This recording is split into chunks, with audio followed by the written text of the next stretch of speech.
Chapter 414. Zi Chen's request for a pill weapon was fruitless, and he was sent flying with a kick. Both of you are asking for a pill weapon from me. Do you think I'm rich? Misty scolded them. Master, why didn't you let Zi Chen leave through our teleportation formation? Asked Senior Apprentice brotherly after everyone had left. Stroking his beard, Wanderer Misty smiled and said, The teleportation formation here isn't suitable for him. He's from the barbarian land, so he naturally has to leave through the barbarian land. The chaotic lands are more suitable for him. Senior Apprentice brotherly seemed to understand, but nodded. Misty's gaze became incomparably deep, and there was an inexplicable smile in his eyes. He muttered to himself, With this unconventional barbarian joining us, I think the Bedlam land will become even more interesting. After a month of silence, Zi Chen's exposed sharpness was completely restrained. He seemed very ordinary. He left the Misty sect and headed for the true southern region. He had already gained some understanding of the southern region from the Misty sect. That was chaos. The southern region was very chaotic. And this situation had persisted for tens of thousands of years. There was no other reason. Tens of thousands of years ago, the supreme overlord of the southern region, the everlasting sect, had suddenly been destroyed, completely disrupting the structure of the southern region. For more resources, one battle after another broke out. And as the everlasting sect's main base, which was now the Savage Land, it was the source of the chaos. Practically all the factions fought their way here, wanting to get a share of the everlasting sect's old site. As a result, after one battle after another, the resources here were practically all snatched away, and it became a land lacking in resources. There were very few battle skill inheritances, and the experts that came out were even weaker. It was like an uncivilized barbarian. Over time, the Savage Land was called the Savage Land by the outside world, and the people here were called barbarians, meaning that they were weak and weak. Back when Zi Chen was chatting with Misty, they had once again talked about the large factions in the Savage Land and how they compared to the outside world. At that time, Misty had laughed and shook his head. A large faction in the outside world can destroy all the factions in the Savage Land. At that time, Zi Chen was stunned. At the same time, Drifting Mist warned Zi Chen that after leaving this place, he had to keep a low profile and never let anyone know his bottom line. He had to use 70% of his strength and save 30% of his strength to protect himself. At the border between Danyang City and Lu Tian City, there was an ancient teleportation array. So far, this was the only teleportation array that led to the outside world. As long as one had enough primeval stones, all cultivators could leave as they wished. No one would stop them, and no one would guard this place. When Zi Chen arrived, he saw that there were many slots beside the teleportation formation, all of which were slots for primal stones. With a quick glance, he estimated that the number of primal stones required was close to 1,000. Although he didn't care about these primordial stones, Zi Chen still clicked his tongue. With such a huge amount of primordial stones, other than the major forces or those who were flying in the sky, the average rogue cultivator would not be able to take out such a huge amount of primordial stones. Therefore, even if they knew that there was a teleportation array that led to the outside world, they might not be able to take out the primordial stones to leave. With a flash of light and the insertion of 1,000 primordial stones, ripples appeared on the teleportation formation. It was finally activated. Zi Chen was delighted and was about to leave. Boom! Suddenly, something strange happened. A loud explosion resounded through the sky. The void instantly shattered, and a sky-covering palm print descended from the sky, emitting a terrifying aura and slammed towards Zi Chen. Rumbling sounds were constantly heard, as if thousands of thunderbolts were exploding. It was deafening. Buzz. At the same time, there were the trembling sounds of alchemy weapons. There were several weapons that pierced through the sky, flashing with dazzling light and carrying the power to destroy the world. They appeared from all directions and slashed toward Zi Chen. In the blink of an eye, Zi Chen was surrounded by energy, and there was no way to dodge or escape. There was also a powerful pressure that locked onto him, making him feel as if he had fallen into a quagmire and swamp, and his movements were slowed. This was an intricately designed sure-kill situation. The ones in the dark were all sect masters, and there were quite a number of them. All the attacks fell, dazzling and emitting endless destructive aura, instantly drowning Zichin. Bang! All the energy drowned Zichin, and the latter had no time to react at all. His body exploded and turned into nothingness, and in the teleportation array, there were ripples that dissipated the destructive power. The teleportation array was very special. There was an inexplicable energy in it that even ancestral masters couldn't destroy. Zichen's body exploded and turned into nothingness. Many figures appeared from the darkness. They were all extremely old and emitted powerful auras. Each one of them was at the ancestor level, and they were all famous existences. What a cunning kid. He's so cautious. Could it be that he already knew that we would be here? We missed our only chance to kill him just like that. It'll be impossible to kill him in the future. This was a well-designed trap. The purpose was to kill Zichin here. With so many experts, it was enough to kill him in one blow. They waited for more than a month. If it were an ordinary person, they would have given up long ago. But the ancestral masters were very patient. Finally, Zichin appeared, but they didn't expect that it would be a clone. Sigh, since the first attack failed, we'll stick to the original plan. Damn it, we were forced to this point by a little guy. They were very unwilling, but this was a once-in-a-lifetime opportunity. If they missed it, they wouldn't have another chance. So they could only leave. At the same time, the same message was spread among all the major forces. For a year, all disciples and clansmen were not allowed to go out. If they disobeyed and went out without permission, they would be considered to have been kicked out of the clan. Their life and death would be up to fate. This was an internal message that was only limited to the major forces, but it was still found out by some people. When the news spread, it caused an uproar.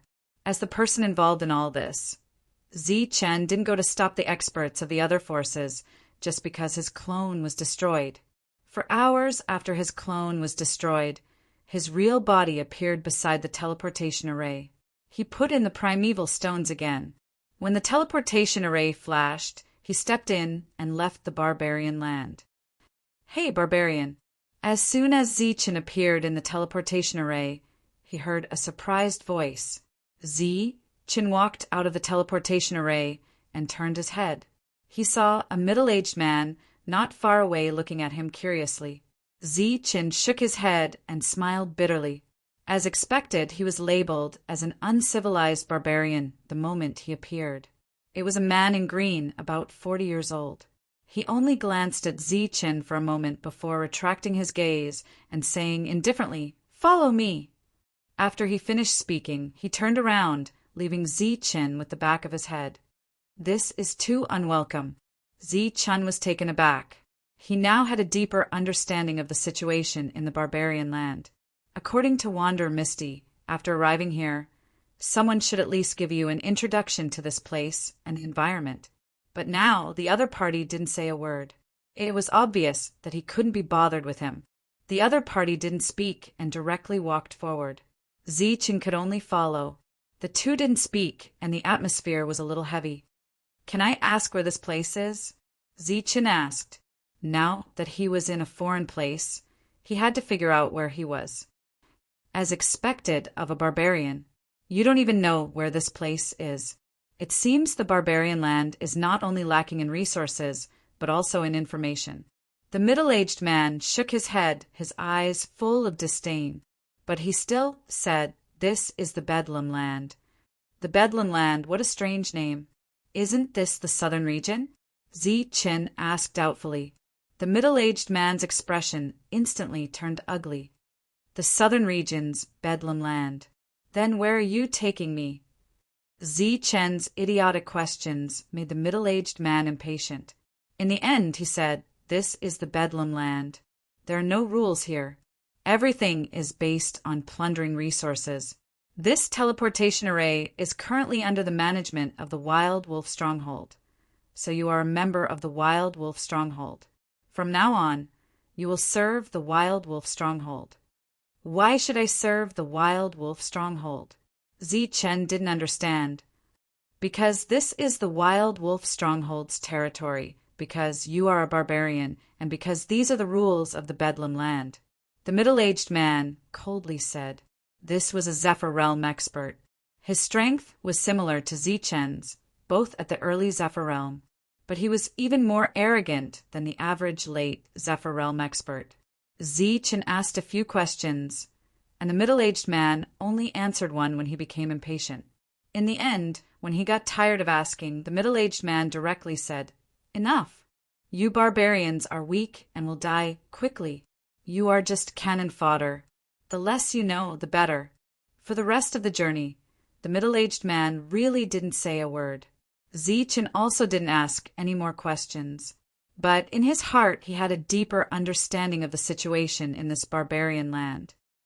A barbarian has come. Find Lord Lu to make arrangements.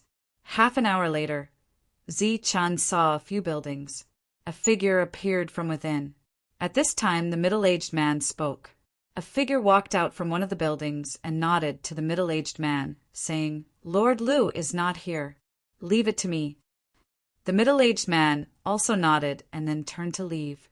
During this time he didn't look at Chen at all, as if he was invisible. Hey, barbarian, come down. It was a man in a black robe. He waved at Chen with a smile on his face. Just when Chen thought that the man was easy to talk to, he heard the man in the black robe say, Hey, everyone, come and see. A barbarian has come. As the man's voice fell, several figures appeared from the other buildings. Among them there were men and women. They all stared at Chen as if they were looking at a monster. How lucky we are to see a barbarian here. Everyone looked at Chen with a surprised expression. He looks like a human. Soft skin and tender flesh, but I don't know how long he can live. I guess he can live for more than 10 days. I guess he can live until the first battle after we leave. The few of them talked about Chen's life and death and scrupulously in front of him. In addition to curiosity, there was also disdain in their eyes. Chen frowned. He didn't want to cause trouble, but he wasn't afraid of it either. Even if he used 70% of his strength, he could still beat these people up. Oh, he actually dares to frown. This barbarian has a temper. Just like the rumors say, barbarians are not strong, but they have a bad temper. Kid, how dare you frown? Are you not convinced? Do you want us to spar? The few of them looked very unfriendly. Squeak, squeak. At this moment, the little fellow was woken up by the noise and crawled out of Chen's arms. It was very dissatisfied and looked around with its black eyes, trying to find the source of the noise. Next to it, the eyes of a female cultivator instantly lit up when she saw the little fellow. The others also looked curious. Hey, barbarian, how much is your monkey? Chapter 415. There were more than a dozen people around, all of them flying in the air. Apart from a few who were watching coldly, the rest seemed to be a small team. The team was led by a young man and woman. The man was very handsome, and the woman was also quite beautiful. She had seductive eyes, a willowy waist, and a full butt. At this moment, the appearance of the little guy attracted everyone's attention. Its small eyes rolled around, looking for the source of the voice. Its dissatisfied expression looked very cute. The eyes of the beautiful female cultivator were already shining. When the young man saw this, he directly asked Chen how much he wanted to sell it. I'm not selling. Chen flatly refused. He was very decisive. He already disliked these people. If it weren't for the fact that he was unfamiliar with this place, he would have already taught them a lesson. The young man didn't seem to care. With a faint smile, he said, It's just a monkey. As long as you name the price, you will naturally be satisfied. The demonic ape was like a monkey, but it was more like an ape. At this moment, when it heard the young man's words, it was even more dissatisfied. It bared its teeth at the other party. If Zi Chen hadn't told it to keep a low profile, it would have already attacked. What a cute monkey. It even knows how to play tricks. Cousin, I must get this monkey. The female cultivator's eyes lit up. She took the demonic ape's anger as a joke. Moreover, it kept talking about a monkey, but the demonic ape didn't look like a monkey. I said, I'm not selling. Zi Chen emphasized again. Barbarian, you have to think carefully. We will give you a huge amount of wealth that you will never be able to obtain in your lifetime. The female cultivator's eyes lit up with a smile. Sorry, I don't need wealth. You. The female cultivator's expression changed instantly.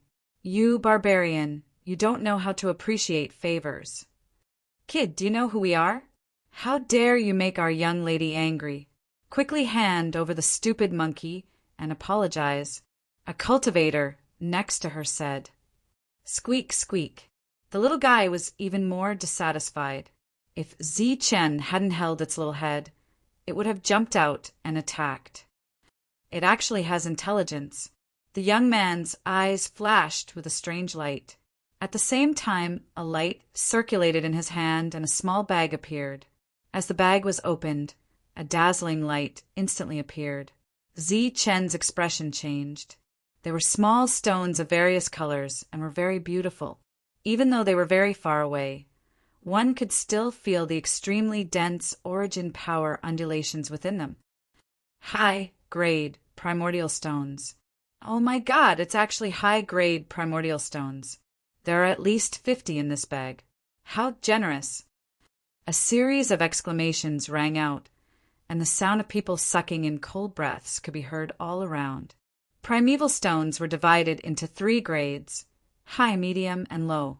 It was said that there was also the highest grade.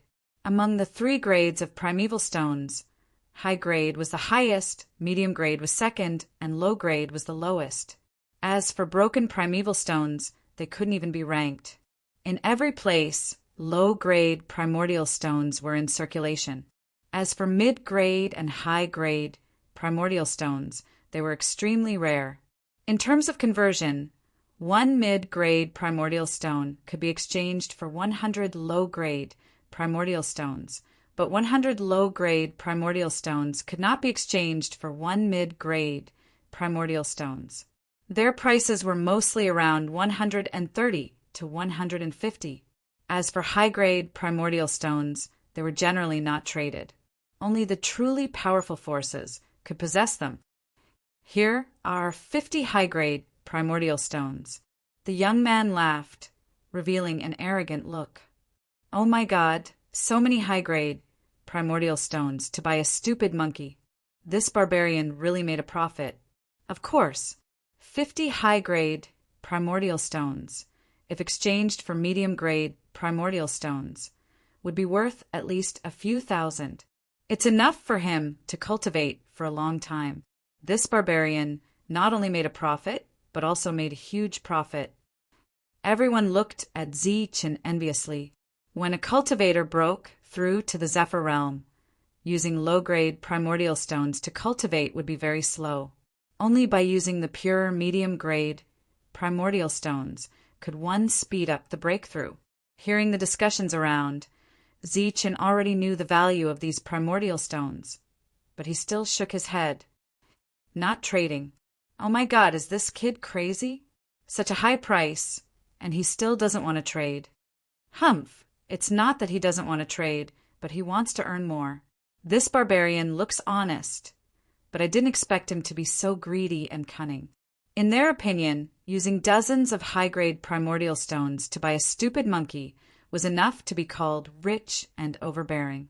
Zi Chen should be grateful to them, but the devil ape was obviously not a stupid monkey, let alone 50 high-grade primordial stones. Even if there were 50 supreme-grade primordial stones, Zi Chen would still be unmoved. The value of the devil ape could not be measured by primordial stones. What, you think it's not enough? Do you know where this is? This is a chaotic place with no rules. You're just a barbarian, and you dare to ask for so much. Be careful, you won't live long. Just as the young man frowned, Someone next to him said coldly with obvious threat, "Don't you understand human language?" I said, "I'm not trading, I'm not selling." Zi Chen's voice was indifferent. He turned and walked to the side, ignoring the few people. "Brat, what did you say? Do you dare to say it again?" A strong murderous intent rushed towards Zichen. It was obvious that he was also a decisive person. Many people next to him were watching coldly, with faint smiles on their faces, as if they were watching a show. The black-robed man from before was also standing at the side with his arms crossed, his face full of mockery. He was happy to watch the show. "Don't you understand human language? My patience is limited. You'd better not provoke me." Zichen glanced at him coldly, a cold light flashing in his eyes. The cultivator's face changed. His murderous intent rushed towards Lin Fan, but at this moment, Lin Fan's gaze made his heart tremble with fear. "You're courting death." Although his heart was trembling, he still mustered the courage to speak. Many people around were surprised that the barbarian dared to speak like this. Was he strong or stupid? Of course, more people believed the latter. There were no strong barbarians. "Since you don't want to sell, then forget it." The young man smiled and stopped the barbarian. There were very few rules in the Bedlam lands, but unfortunately there was a rule that forbade fighting. "But cousin, The seductive woman acted coquettishly, her body almost sticking to the barbarian's body.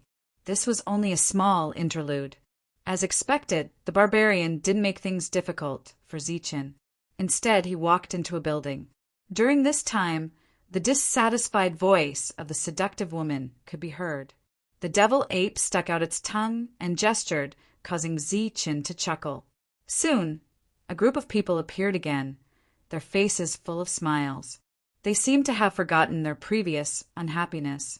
Occasionally, they would glance at Zichen, a cold light flashing in their eyes. "Barbarian, you've provoked a powerful enemy. This is the Bedlam lands, there are no rules. If you hand over the monkey and apologize, we can let it go. They have extraordinary statuses and powerful strength. It's not worth it to lose your life for a monkey." "That's right. Quickly hand over the monkey and apologize. Perhaps they will let you go and not make things difficult for you." After that, one kind-hearted cultivator after another came, earnestly persuading Zichen. Zichen only smiled and didn't respond. Obviously, Zichen's popularity was good. Even the black-robed man from before was considerate of Zichen. "Barbarian, no one will touch you now. But once you leave this place and enter the Wild Wolf stronghold, your life and death will depend on you. In the Bedlam lands, there is only chaos. There are no rules. If you know what's good for you, you'd better hand over the monkey and avoid disaster. Thank you for the reminder." Zichen nodded and smiled. Hearing the barbarian's words, Zichen had some ideas in his mind. He naturally coveted that bag of yuan stones. Zichen had been thinking about how to obtain it. Now, after hearing the black-robed man's words, he finally had a solution. In the next 2 days, Zichen learned more about the Bedlam lands. According to the black-robed man, no one had made a move here. Everyone was protected, but it was limited to flying. During this time, Zichen saw 3 true energy boundary cultivators killed with a single slap. They didn't come from the Bedlam lands, but they were obviously extraordinary since they could gather enough yuan stones for teleportation. Yet they were killed with a single slap. During this time, no one came out to blame or pity him. Everyone looked at him coldly. The group from before would occasionally come to provoke him. Zichen chose to remain silent for the time being. Humph! You'd better enjoy the remaining time in your life. Everyone, including Zichen, was waiting. They were waiting to settle their grudges after they left. During this half a month, more outsiders arrived. There were more than 20 true energy boundary cultivators and several true energy boundary cultivators. The crowd was divided into 3 groups. The true energy boundary group hid in a corner and didn't even dare to make a sound. They were afraid of being killed with a single slap. In the black-robed man's words, this kind of trash was only used to guard the mine. They didn't even have the qualifications to be cannon fodder on the battlefield. As for the other two groups, they were Zi Chen and another group. As a barbarian, Zi Chen was isolated. The other, 20 true energy boundary cultivators, formed a larger group. Don't worry, young Master Hai. When we leave here, we will make him kneel in front of you and apologize. This barbarian is simply courting death by offending young Master Hai. Even if he takes the initiative to hand over that stupid monkey now, it's too late. When the group of people gathered together, the common topic was how to deal with Zi Chen after they left without any scruples. But here, due to the rules of the Bedlam lands, no one dared to touch Zi Chen. Zi Chen chose to remain silent. "Oh, Lord Lu is back," the black-robed man exclaimed. At this moment, a figure flew over from the horizon. It was a late true energy boundary cultivator. He flew over from the horizon, his aura surging without restraint. "Lord Lu." Everyone stood up and respectfully greeted Lord Lu. "Not bad. There are more than 20 of you. This is—" Lord Lu looked around and was very satisfied. Finally, his gaze stopped on Zi Chen. He was slightly startled. "This is a barbarian." The black-robed man didn't say much. "Yes." Lord Lu nodded expressionlessly, but anyone with a discerning eye could see that Lord Lu was a little unhappy. He said indifferently, "Someone will come to take you away later. Now, all of you better behave." Everyone nodded in agreement. They didn't dare to offend Lord Lu. Even the young men and women from before were much more well-behaved. After that, Lord Lu left, and the black-robed man told him a secret. 2 years ago, Lord Lu was beaten up by 2 barbarians in the early stage of the flight realm. He has always been very unhappy with the barbarians. What barbarians are actually so strong? Many people were surprised. Those 2 were special. One of them was very strong, and the other one actually knew how to use formations. Lord Lu was at a disadvantage at that time. The black-robed man lowered his voice and whispered, "Fortunately, that guy was in the true energy boundary. If he was in the true energy boundary, Lord Lu would have killed him with one slap." Not long after, 2 more figures appeared in the sky. One of them was shining with golden light. When everyone saw it clearly, they were all stunned. It was a bald monk. Chapter 416. 2 figures appeared from the horizon. They were very fast. In just a few breaths, they arrived and descended from the sky. When everyone saw one of them clearly, they couldn't help but be stunned. One of them was a bald monk wearing a monk robe. The land of chaos was indeed chaotic. There were people from all walks of life. Now that a monk had appeared, everyone subconsciously guessed that there might be a Taoist nun. But no one showed any contempt just because the other party was bald. The one with the monk was a late-stage Zephyr Realm expert. His eyes were very small and occasionally flashed with a cold light. The 2 of them came together without any distinction of seniority. Obviously, they were on equal footing. This monk was not simple. "I'm Mu Hei. Greetings to the 2 lords." The black-robed man bowed respectfully. "Greetings to the lords." The others followed suit and were very respectful. "Not bad. There are so many people." "Well, very good, very good." The late-stage Zephyr Realm expert nodded with satisfaction. Inadvertently, his eyes swept to the maverick Zi Chen next to him. Everyone else was bowing, but Zi Chen was different. Not only was he not bowing, he was even looking at them with a faint smile.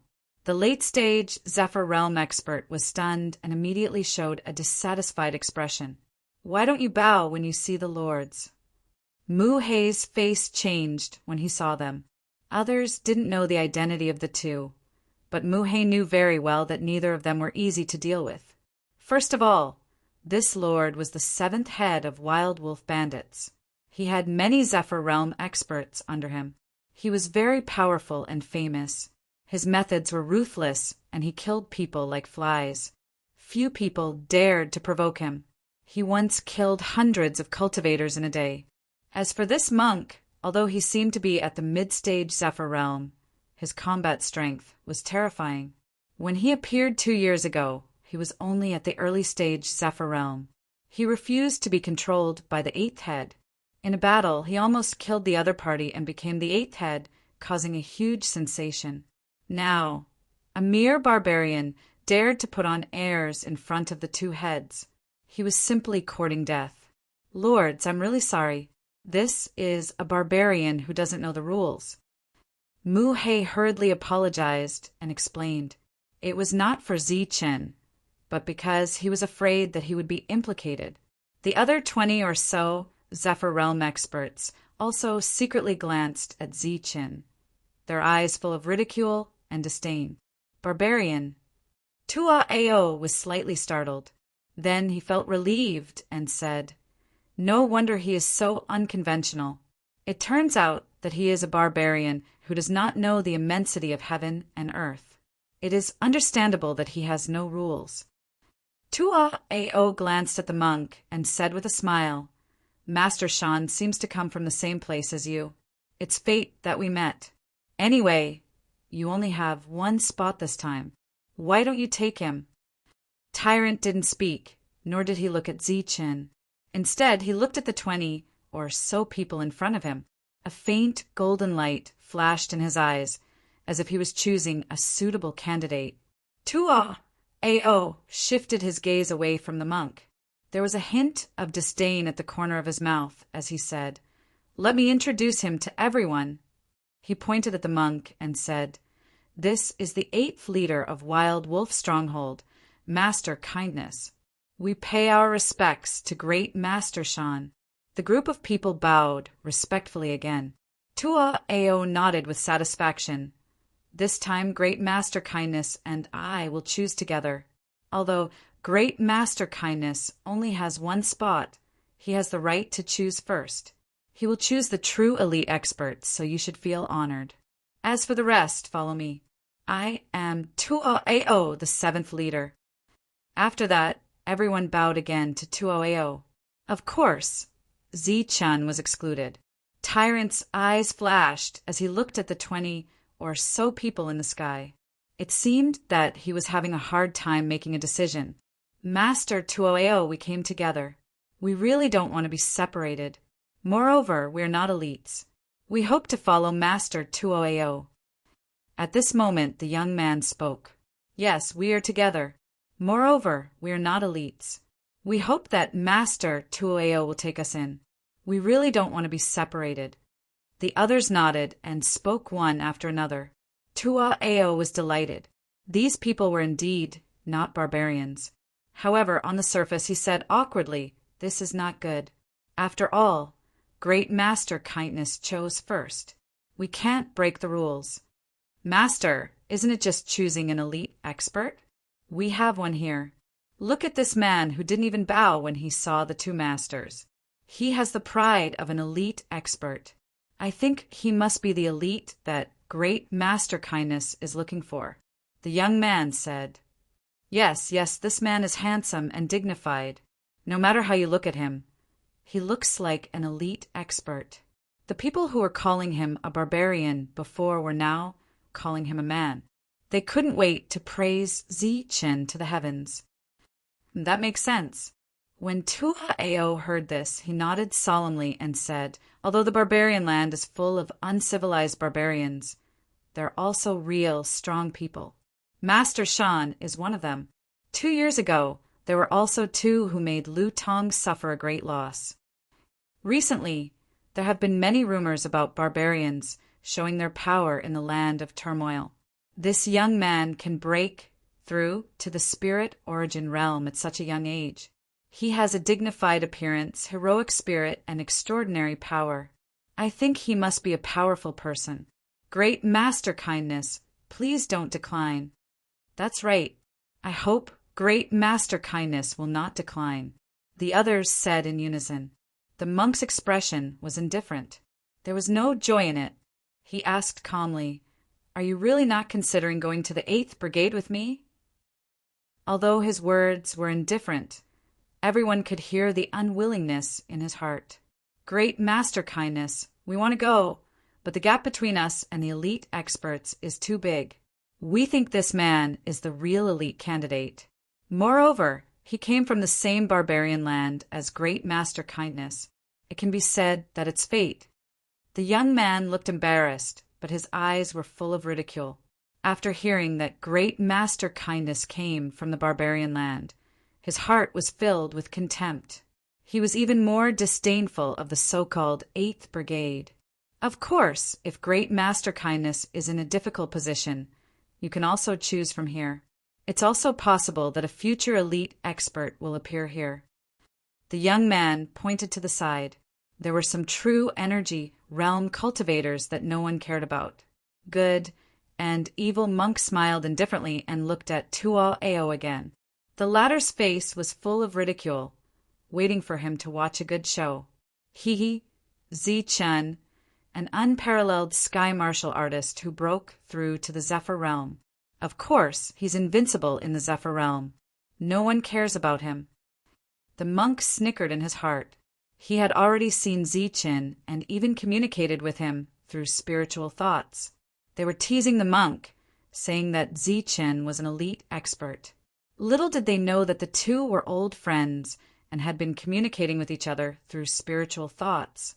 They were teasing the two of them, but the two of them were also watching a group of monkeys playing around.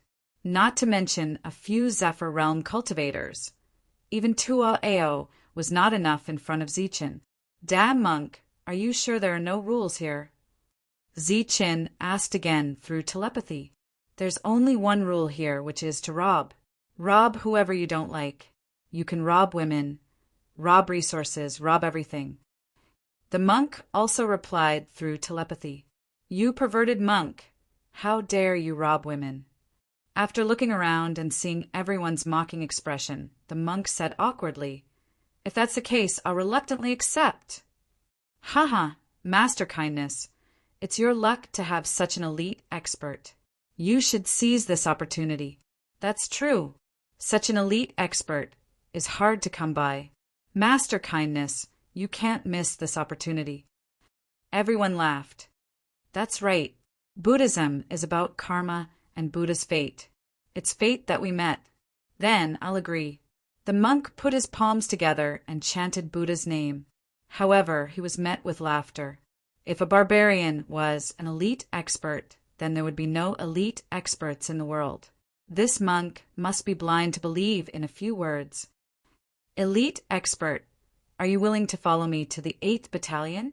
The monk turned around and looked at Zi Chun with a smile in his eyes.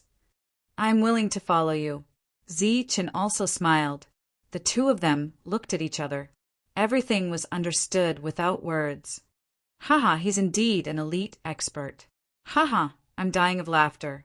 Not bad, what an elite expert. Haha. Everyone in the surroundings could no longer hold back and burst into laughter. Tuo Ao also laughed and said, Well, all of you come with me. From now on, you'll be part of the 7th Battalion. When you see the people of the 8th Battalion, you must be close to each other. Yes, sir. Everyone replied in unison. Sir, I have one more question, the young man suddenly said. Go ahead.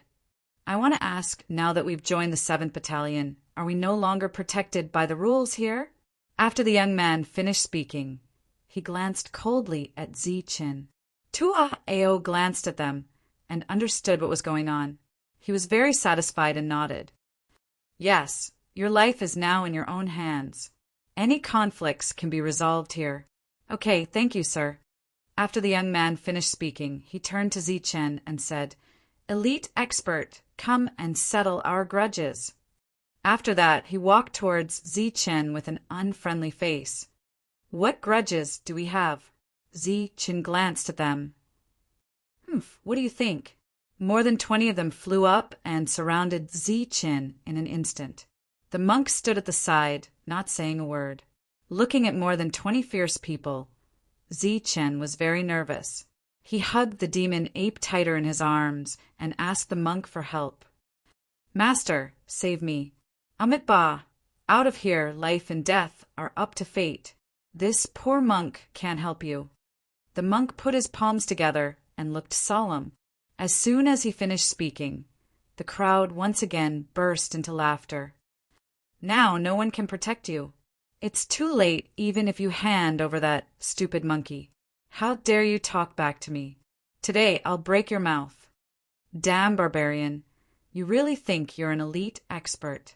Today I'll trample on you." They looked unfriendly and closed in on Zichin. Swoosh!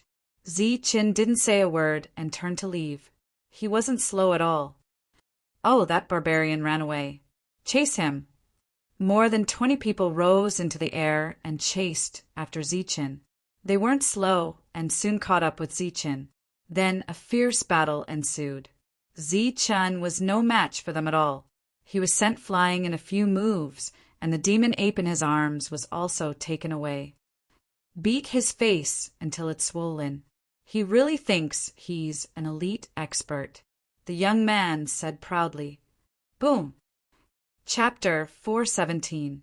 A group of more than 20 people surrounded Zichin. Several of them attacked, and Zichin was beaten back repeatedly. He couldn't fight back at all. Everyone laughed at him. How could he be considered an elite expert? The devil ape had been snatched away and was held in the arms of the seductive female cultivator. It shook its head, as if it had never seen such a big scene before. The seductive female cultivator smiled and comforted the devil ape. Just as everyone was about to go up and teach Zichin a lesson and knock out his teeth, a violent aura suddenly came from the horizon. This aura made people tremble. It was filled with endless killing intent. Everyone was startled and subconsciously turned their heads. Then they saw a middle-aged Taoist in a Taoist robe coming from the horizon. The violent aura was actually coming from him. This old Taoist has been roaming the chaos lands for thousands of years. What I hate the most is to see others steal things. Why don't you all stop? The young man turned his head and said disdainfully, "Stinky Taoist, where did you come from? Thousands of years? What are you bragging about? Are you a bastard? How could you live that long?" This was a middle-aged Taoist. He was slightly chubby, and the strength he displayed was only at the early stage of the flying race. No one believed him at all. "You stinky Taoist, get out of here. How dare you meddle in our business? Are you courting death?" The others also spoke, cold light flashing in their eyes. They weren't afraid of the middle-aged Taoist at all. "Humph, you all are really arrogant. How dare you steal things in broad daylight? It seems you don't put me, the virtuous loose cultivator, in your eyes." The middle-aged Taoist approached in the air, his eyes cold. "Get the hell out of here. What virtuous loose cultivator? I've never heard of you. If you meddle in other people's business again, I'll rob you too. There's no sense of achievement in robbing a poor barbarian. Since you want to interfere, we might as well rob him together." The other flying race cultivators spoke with sinister smiles on their faces. There were more than 20 of them in the flying race, more than 20 times the number of flying race cultivators. Moreover, there were 2 leaders, so they naturally weren't afraid of the other party. "Let's go and show him our power," the young man shouted. Swish, swish, swish.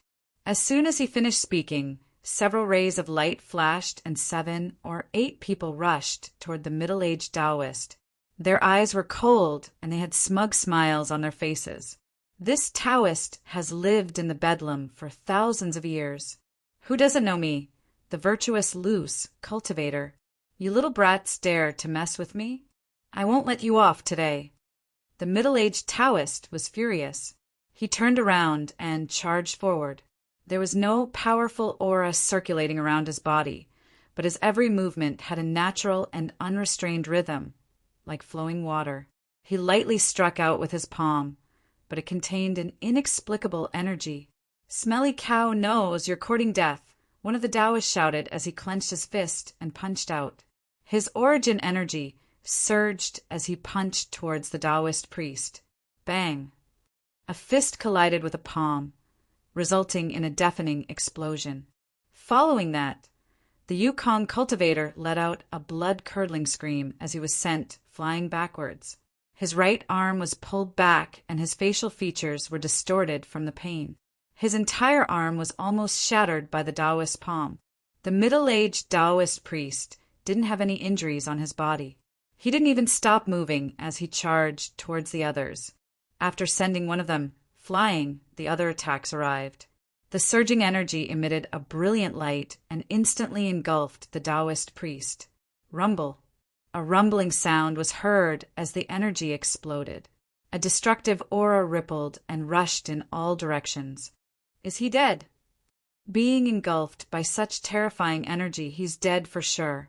The destructive energy surged, causing the void to tremble and distort. No one continued to attack, waiting for the energy to dissipate. Swoosh! But before the destructive energy dissipated, a figure rushed out.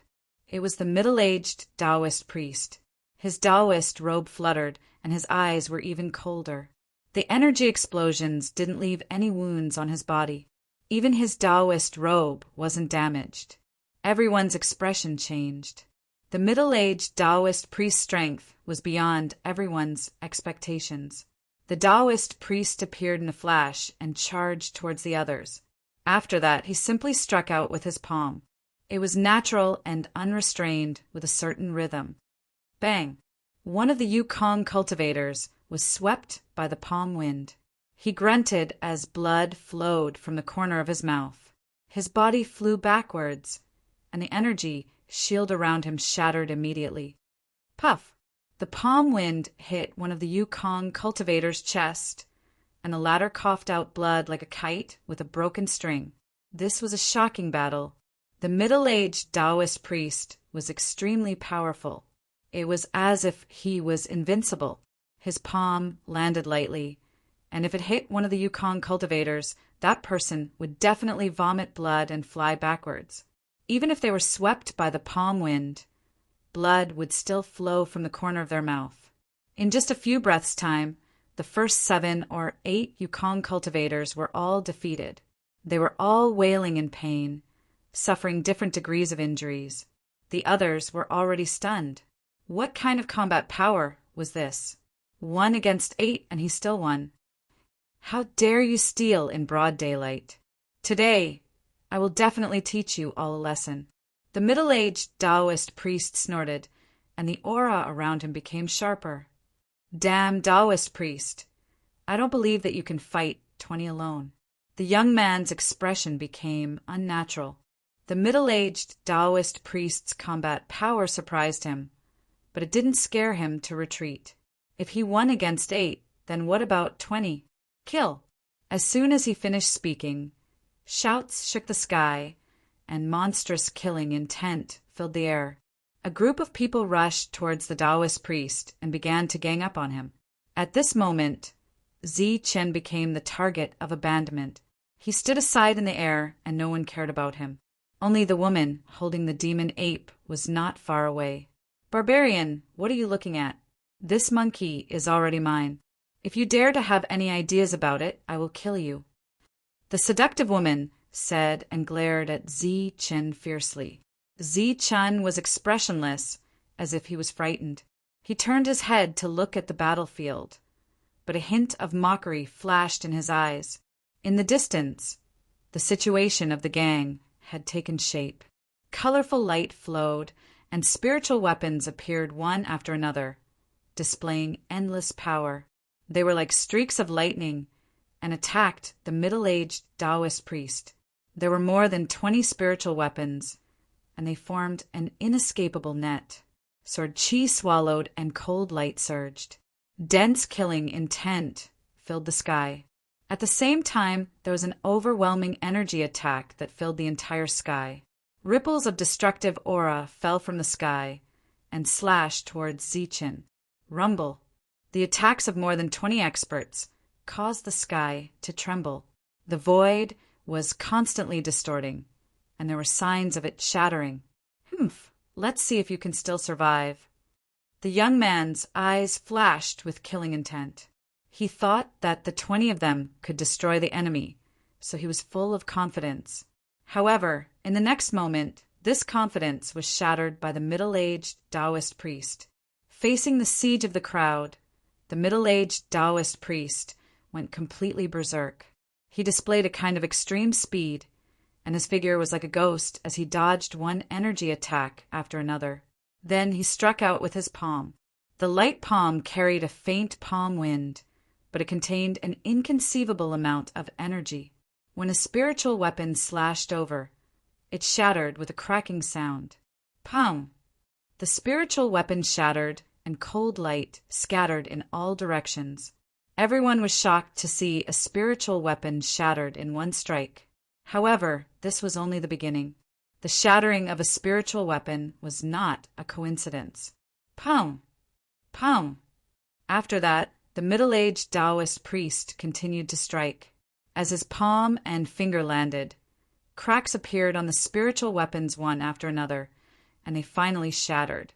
This was an extremely frightening scene. There was actually someone in this world who could shatter a spiritual weapon with their physical body.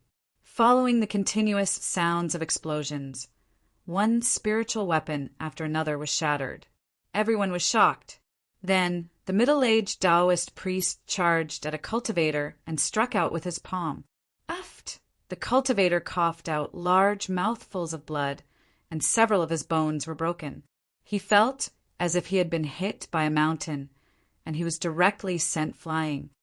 What a powerful physical body! The cultivator's expression changed, and his face was filled with shock.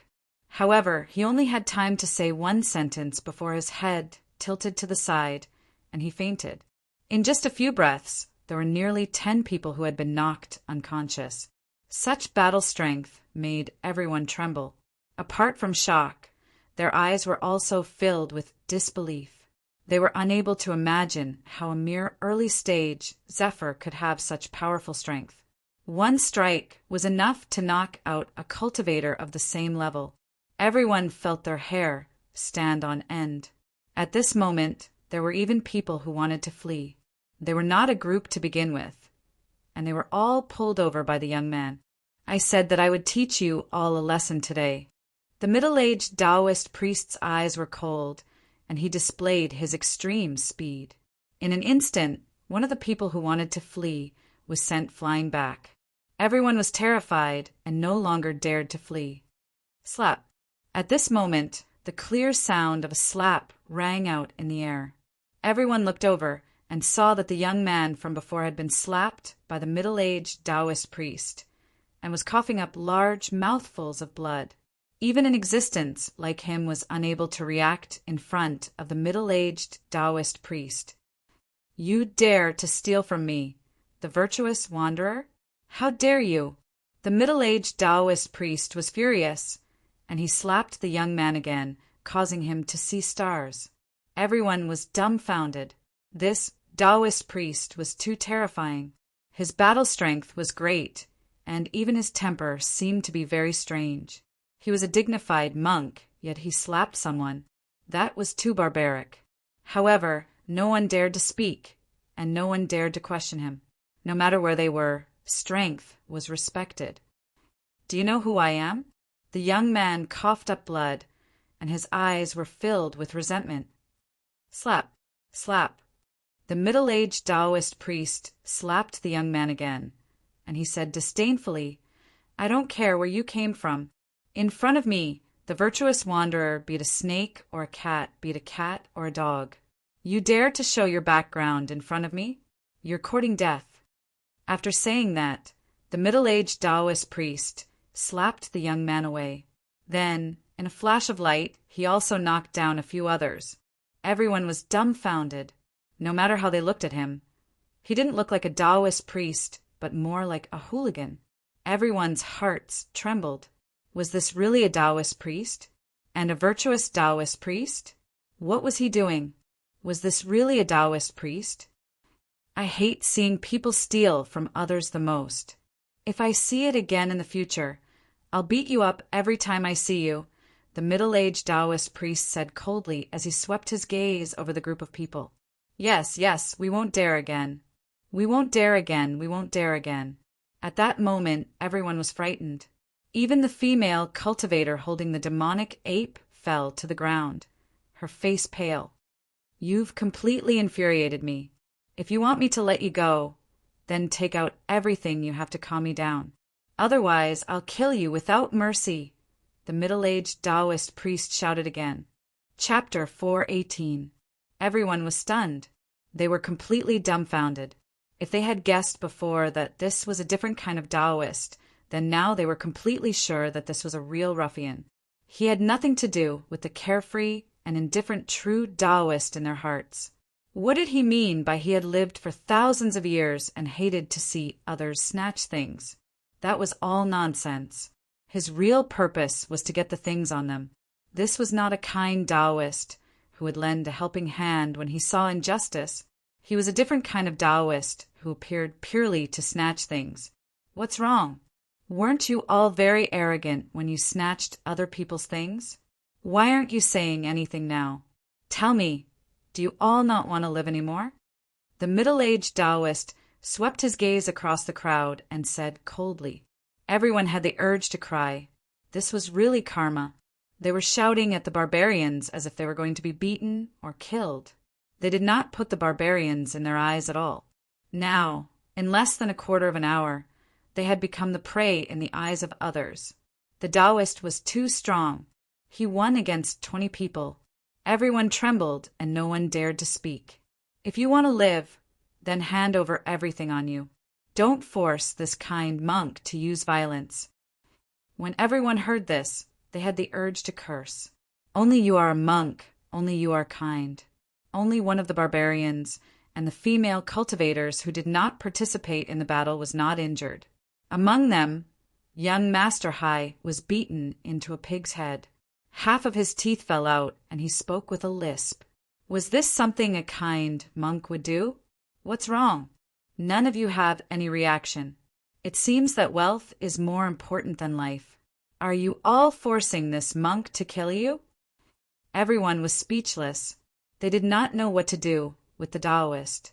They did not know how to answer, but they also did not know how to answer. They all chose to remain silent. Not far away, Zichin sneered. Clearly, they were waiting for Tuao's arrival. Enough! Who are you? How dare you come to my wild wolf stronghold's territory and behave so atrociously? Sure enough, Tuao's voice sounded in the next moment. He had finally arrived.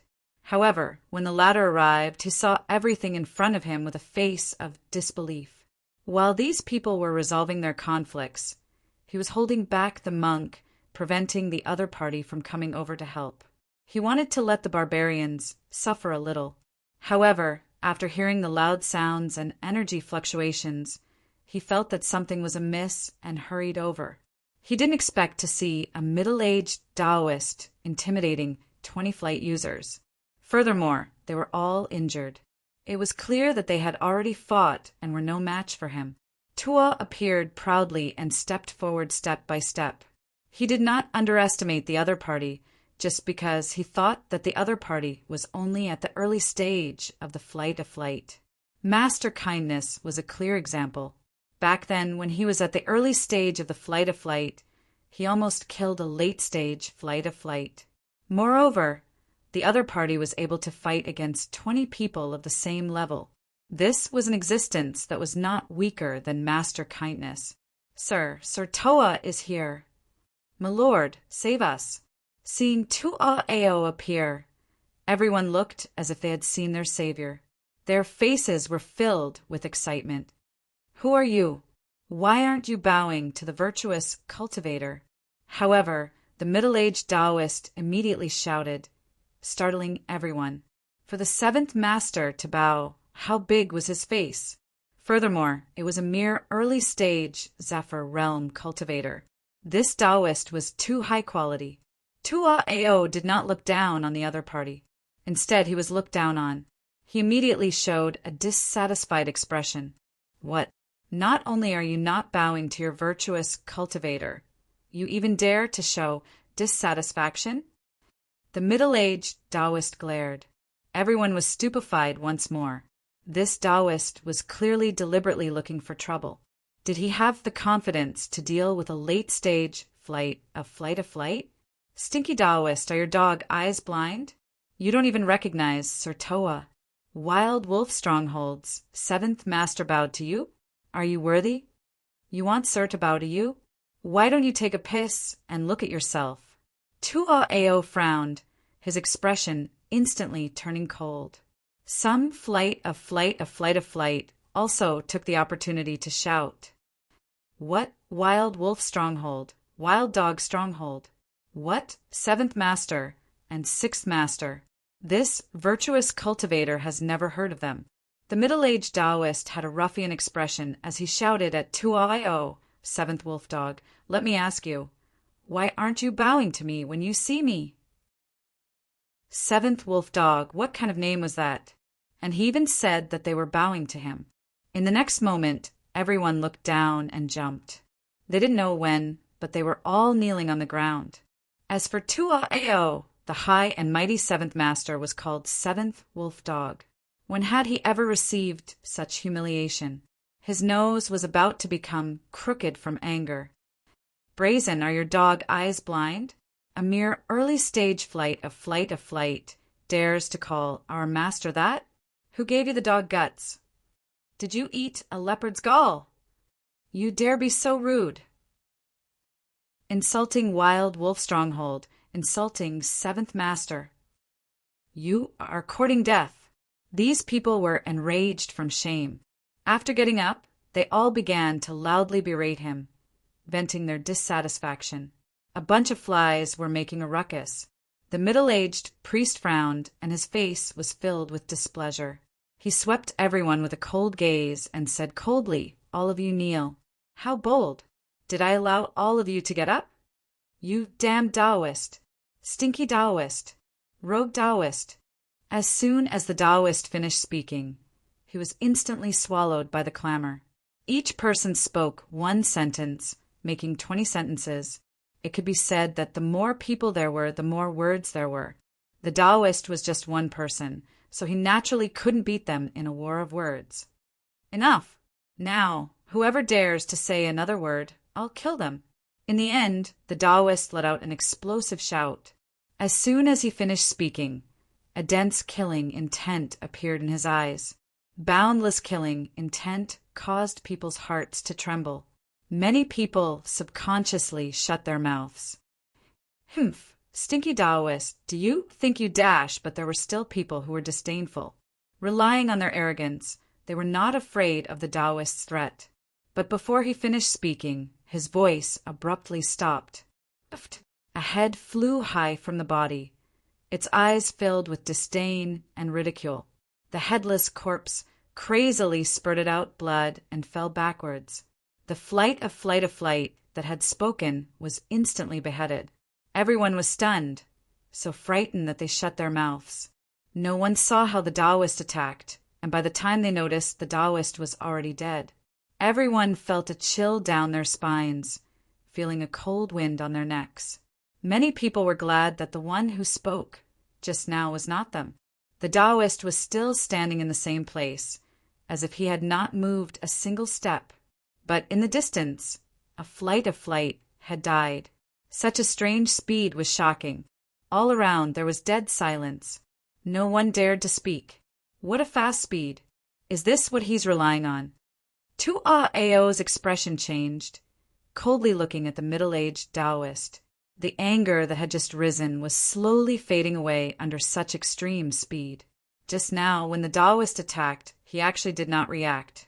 The middle-aged Taoist glanced at Tuaeo and said, Seventh wolf dog, since you are their wolf dog, then I will not make things difficult for you.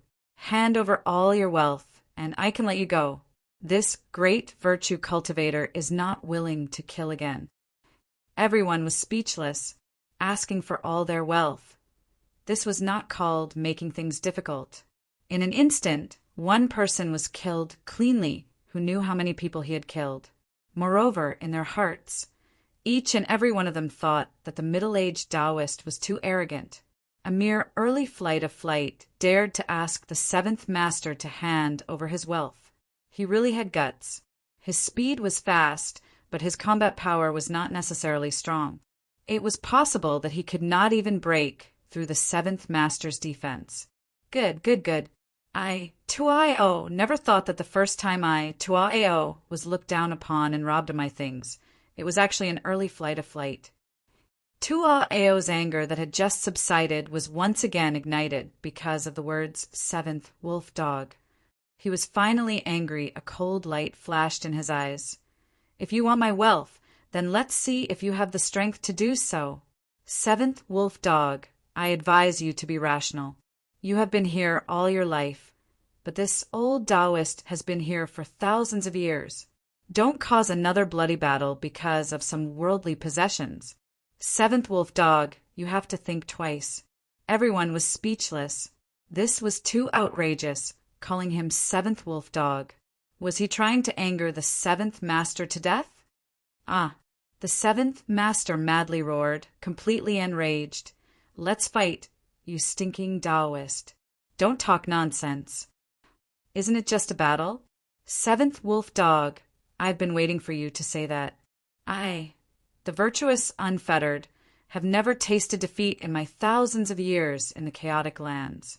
Tuaeo was so angry that he wanted to vomit blood. He decided to take the initiative and not listen to his opponent's words. Otherwise, he would die from anger. With a roar, his aura surged, and he extended a large hand. The large hand glowed, and rays of light circulated. The dome of the sky rumbled as a huge energy palm appeared, carrying a terrifying might as it ruthlessly attacked the middle-aged Taoist. Bang! The middle-aged Taoist lightly sent out a palm. It was natural and unrestrained. The small palm landed on the large hand, causing a huge explosion and terrifying ripples to spread out. The large hand was shattered, and the middle-aged Taoist was forced back several steps. The two of them were actually evenly matched. Everyone was shocked. Just where did this virtuous, unfettered come from? He was actually so powerful that he could fight someone 2 levels above him. Stinking Taoist, die. After that attack, Tuao's figure flashed, and endless killing intent surged around him as he charged towards the middle-aged Taoist. Seventh wolf dog, watch out! The middle-aged Taoist also charged forward. In the sky, a fierce battle broke out. The sounds of explosions were like thunder, spreading everywhere. The two of them were very fast, like 2 rays of light. The more they fought, the faster they became. The virtuous unfettered, with his early-stage Zephyr strength, was able to fight against a late-stage Zephyr realm head. Such battle strength was shocking. When did such a person appear in the Bedlam lands? How come I've never heard of the virtuous, unfettered cultivator?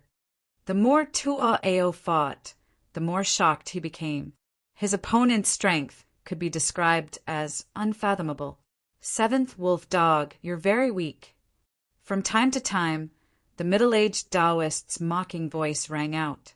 Clearly, his opponent was still very relaxed, and every time he called him seventh wolf dog, it would ignite Tuaeo's anger, causing him to attack with even more ferocious battle skills. As time passed, the surrounding people were all dumbfounded. The seventh head of Wild Wolf Stronghold in their eyes was fighting against an early-stage Zephyr realm head. Not only was he unable to gain the upper hand, he was actually being suppressed. How is this possible? Lord Tuaeo is being suppressed. This is impossible. That Taoist is only at the early stage Zephyr realm. Everyone's expression changed, and they were incomparably shocked. Even the previously arrogant young man's eyes were filled with shock. Chapter 419. Boom! After attacking for a long time without success, Master Tuaeo became anxious. He exploded with power, releasing a terrifying aura as he unleashed his strongest attack. For a moment, the world lost its color. A palm print covered the sky, releasing a terrifying aura as it fiercely struck towards the middle-aged Taoist. This attack had the aura of a leader, far stronger than a normal late-stage Zephyr realm cultivator. Hey, seventh wolf dog, take a look at this attack of mine. The middle-aged Taoist opened his mouth, almost scattering the aura that Tuaeo had just gathered. The latter's face was gloomy as he controlled the palm print to attack. Looking at the virtuous, loose cultivator after he spoke, his body also emitted a golden light. He turned from a ruffian into a war god in golden armor. His aura rose by several levels as he struck out with a palm print.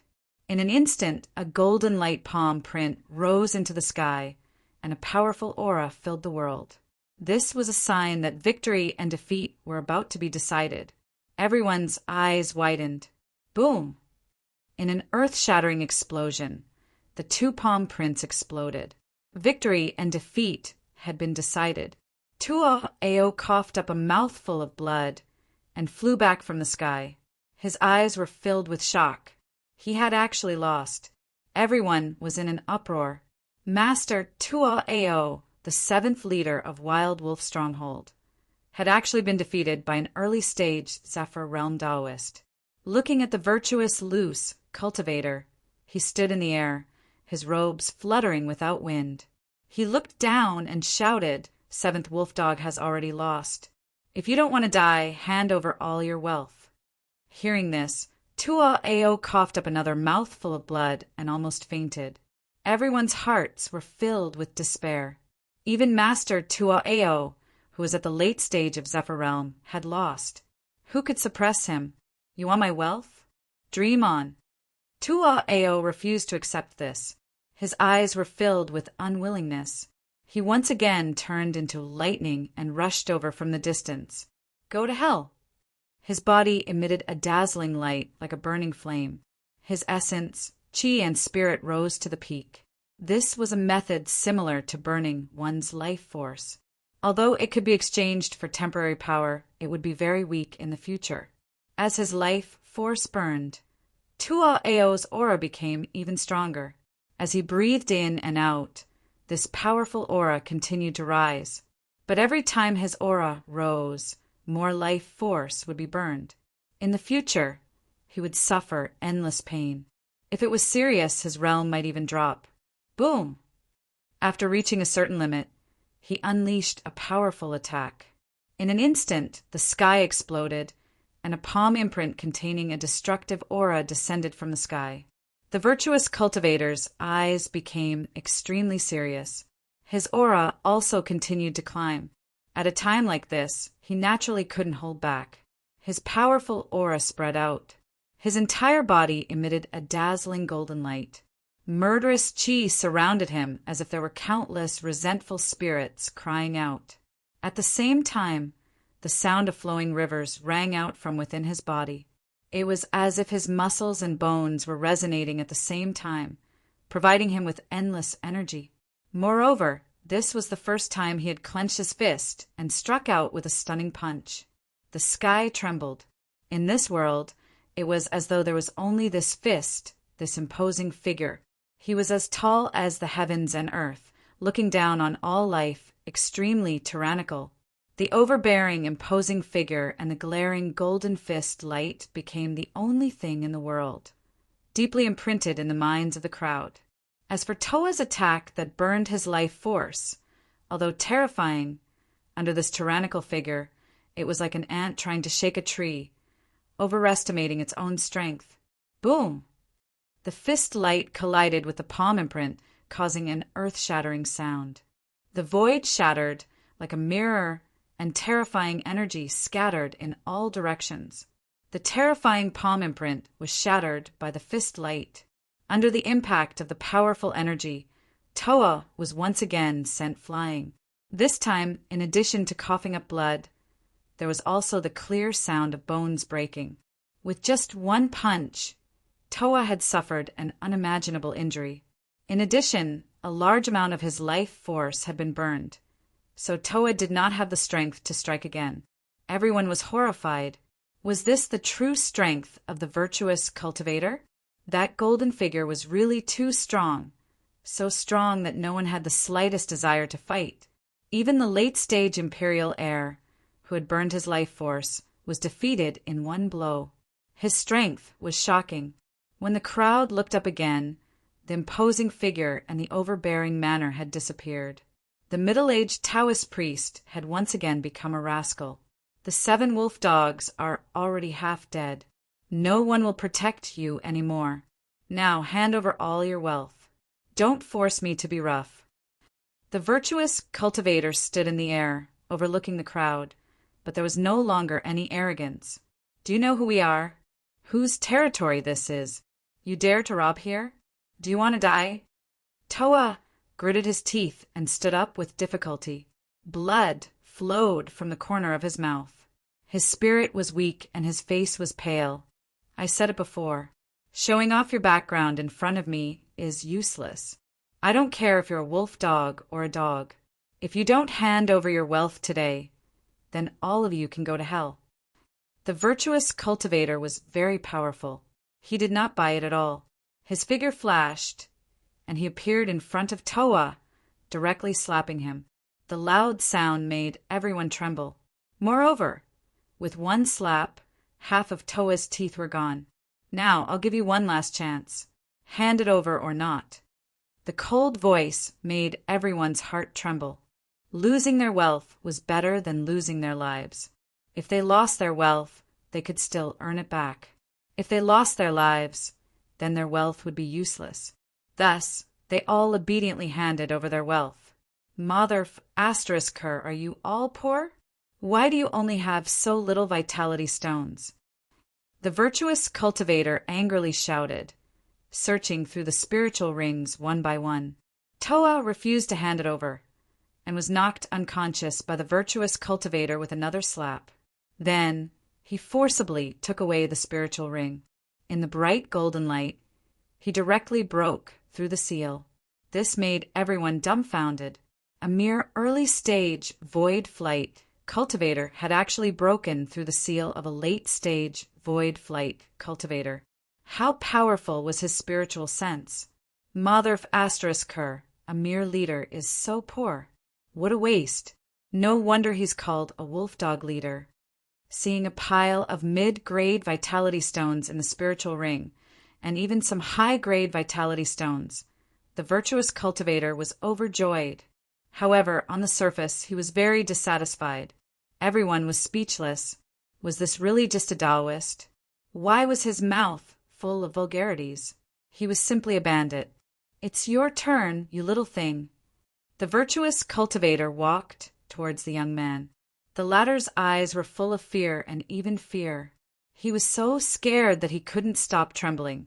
He reached for the spiritual ring, having been completely frightened by the opponent's power. He didn't dare to complain anymore. Boom! Just as the virtuous cultivator walked in front of him, the other's frightened expression suddenly disappeared. A trace of hatred flashed through his eyes. Then a terrifying aura surged around him, and he rushed towards the virtuous cultivator. A forbidden weapon had exploded. It was equivalent to a powerful attack from a grandmaster. Humph, little bastard, you want to play mind games with me? You're still too inexperienced. The virtuous cultivator sneered. He seemed to have been prepared. His figure continuously retreated.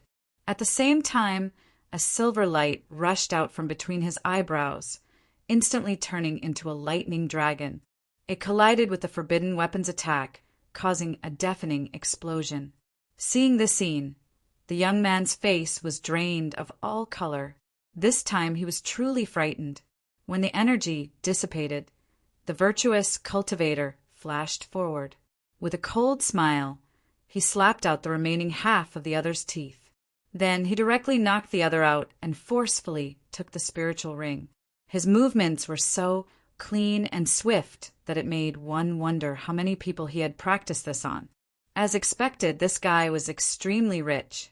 There was a lot of wealth in the spiritual ring. Apart from more than 100 upper-grade vitality stones, there were also many mid-grade vitality stones. In addition, there were also 2 undamaged forbidden weapons. I don't want to kill women. Hand over your wealth. After robbing everyone, the virtuous cultivator's cold gaze fell on the seductive female cultivator. The latter had long been scared silly. Her face was full of fear, and she trembled as she handed over the spiritual ring. The virtuous cultivator took the wealth and threw the spiritual ring back to her. Then, a cold smile flashed across his face. He snatched the demon ape from her arms, causing a series of screams. "Shut up! I don't like trash like you," the virtuous cultivator shouted angrily and turned to leave. A trace of hatred flashed through the woman's eyes. Then, a sharp blade appeared in her hand, and she stabbed towards the virtuous cultivator's back. Slap! But what rang out was a resounding slap. Instantly, a handprint appeared on the woman's face. "If you have any more crooked thoughts, you'll die next time." The virtuous cultivator left without looking back. The woman threw down the blade, her face full of fear. "Everyone, it was fate that brought us together. Today I'm very happy. We'll meet again someday." After returning all the spiritual rings to everyone, the virtuous cultivator smiled. Hearing this, everyone had the urge to cry. How could this be called fate? All their wealth was gone. If this was called fate, then they wouldn't have met each other. This was also fate. The virtuous cultivator was simply a god of plague. Everyone wanted him to leave immediately. "Senior, that pet is mine." But at this moment, Zi-Chin, who had been silent all this time, suddenly spoke up. "What?" The virtuous cultivator turned his head and looked at Zi-Chen with dissatisfaction. "The pet in your arms is mine." "They took it before," Zi-Chen said again. "Is he an idiot? Can't he see the current situation? He really is a brainless barbarian. This kind of god of plague should have just left. Why did he have to provoke him again?" Everyone cursed in their hearts. They were afraid that this god of plague would be angered by the barbarian's words and kill him. "What? You dare to steal my things? I hate people who steal things the most. Are you all animals? You even stole such a cute little fellow." The virtuous cultivator was indeed angry, but as soon as he spoke, everyone had the urge to vomit blood. Furthermore, one or two of them weren't strong enough and directly fainted. The others were all enduring, but they were very unhappy. They were all thinking that they had only stolen a little fellow, but he had stolen all of them. Then a shocking scene appeared. The virtuous, loose cultivator actually gave the little fellow to Zi-Chin and said, "For you. I hate it when people steal things from me the most." "Many thanks, Senior." Zi-Chin took the little fellow with a smile. The huge contrast between the virtuous cultivator's actions and actions caused everyone to vomit blood and faint. "You people really are despicable. It seems this punishment isn't enough." The virtuous cultivator turned his head and looked at them again. His gaze became even colder. Then he picked up the cultivators one by one and threw them out. They were planted on the mountain rocks one by one, like scallions being planted upside down. He didn't even let the female cultivators go. Chapter 420. Everyone was thrown upside down into the rocks. They struggled in terror, but the virtuous, unfettered cultivator was still there, so no one dared to break free.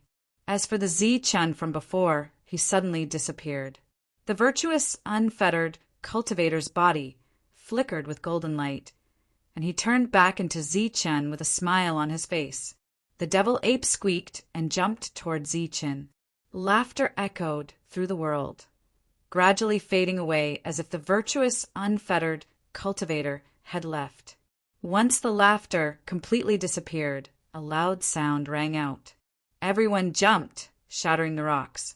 They looked around, but the virtuous, unfettered cultivator had long since disappeared.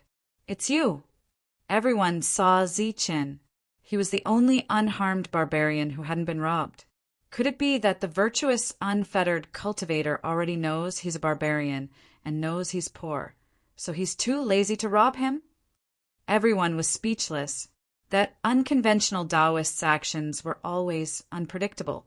Everyone was more or less injured, but they still had some fighting strength. When they looked at Zi-Chan once more, their gazes became unkind. If it weren't for this barbarian, they naturally wouldn't have been injured, and the wealth they had worked so hard for so many years wouldn't have been stolen. It was all because of this barbarian. Quite a few people's eyes were cold. But before they could do anything, a golden light appeared on the horizon. Grandmaster Kindness had arrived, and he had arrived just in time. He had arrived as soon as the virtuous, unfettered cultivator had left. What happened? Looking around, Great Master Shan asked in confusion. His expression was one of compassion. No one said anything. They were all very unhappy. You're a grand monk, but you don't even have the slightest bit of mercy. Why didn't you come earlier or later? You only came after they had stolen your things. A cultivator called the virtuous, unfettered cultivator came and robbed them. Even the seventh boss was heavily injured, said Zichen respectfully. But at this moment, the two of them were communicating. Your harvest this time isn't small, right? Let's split it 50-50, said the monk. Dream on. If I didn't do anything, then don't even think about getting 10%. Then I won't interfere in this matter. I'll immediately leave and let them attack you. Then you can go. If worst comes to worst, I'll just kill them all and leave this place on my own.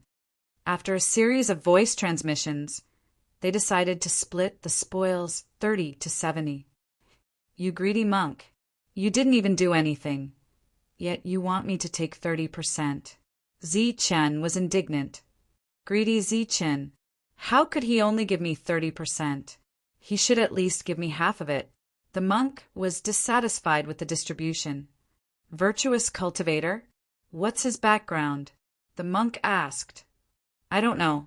It is said that he has roamed the fringe for thousands of years and is very powerful. He has never tasted defeat. He doesn't even put the wild wolf bandits in his eyes. He even calls the seventh overseer seven wolf dog. The two of them asked and answered one another, completely ignoring the others. As for the seventh head, who had just woken up, after hearing this, he fainted again. In the end, when the monk heard what had happened, he said angrily, Humph, there's actually such an arrogant person. How despicable. Quickly support the seventh manager.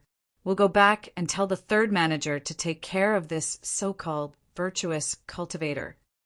Hearing Tyrant's words, everyone was even more certain that Master Kindness was too scared to come over. Endless disdain rose in their hearts. Clearly, this monk wasn't a good person either. The fringe was a chaotic place without any rules. Here, everything was based on resources. Most of the powers were located near resources. And resources were also the foundation of everything. The wild wolf bandits had over a dozen managers. Other than the first, second, and third managers, the other managers were all at the late Void Flight realm. As for the first three managers, they were all sect masters. Furthermore, from what the monk had said, the wild wolf bandits was only a small, unknown power in the fringe. They couldn't even be ranked. A small power like this has 3 sect masters. Zichen was extremely shocked. The monk smiled and transmitted his voice. Here, everyone calls them primal core old monsters. The title of Grandmaster is only popular in the land of barbarians. The next realm after the Spirit Origin realm was the Primal Core realm. Spirit Origin had to undergo tribulation lightning to reach the Primal Core realm. After traveling several thousand miles, they arrived at their destination. This was the place the third manager was guarding. It was a Yuan stone mine. When Zichen had first heard about it, he had been shocked. The weakest power in the periphery was actually guarding an elemental stone mine. This was too inconceivable. It's just some low-grade Yuan stones and Yuan stone fragments. There aren't many of them. If it was a large mine, it would have been snatched long ago, the monk explained. But even a small mine was enough to make many people jealous. It was said that in recent years, many powers had come to snatch this mine. Other than the third manager, there were 3 brigades with over 100 Void Flight realm guards. They were divided into 7 brigades. The group returned with many injured people. Even the 7th manager was crippled. Naturally, it caused a commotion. Who did it? Is it someone from the Dark Wind Cave? The 9th manager was a big man with a bad temper. He immediately asked. The monk shook his head and said, No, it's an early void flight realm Taoist called the Virtuous Cultivator. Damn it, he's already so strong. Could it be someone trained by those powers in Chaos City? The ninth manager's expression changed. After that, they brought the group back. The monk went to the third manager and told him about the Virtuous Cultivator. After a few hours, the good and evil monk returned. Zi-Chin was in his room. He asked, "How was it?" The third manager is very suspicious. He's very similar to the first manager. He doesn't want to cause trouble. He told us to wait and see. Obviously, he doesn't want to investigate. He's afraid that the other party is really from Chaos City. Chaos City? What kind of place is that? It's the only city in the land of chaos. There are many strong people there, and most of the great powers in the land of chaos are from there. After a pause, the monk said, "To be precise, the great powers in the land of chaos built Chaos City." "Right. Guess why we're called the Wild Wolf Stronghold?" The monk suddenly asked. "Why?" Zi-Chen was startled. "That's because our leader is a wolf demon in human form." The monk smiled. "What, a transformed great monster?" Zi-Chen was extremely shocked. Among the demonic beasts, great monsters were the same as core elders. Once they became great monsters, they could transform. But Zi-Chen had only heard about it. He had never seen it before. Moreover, for a wolf to transform into a great monster, it was simply inconceivable. Danyuan old monsters are not like Zukong.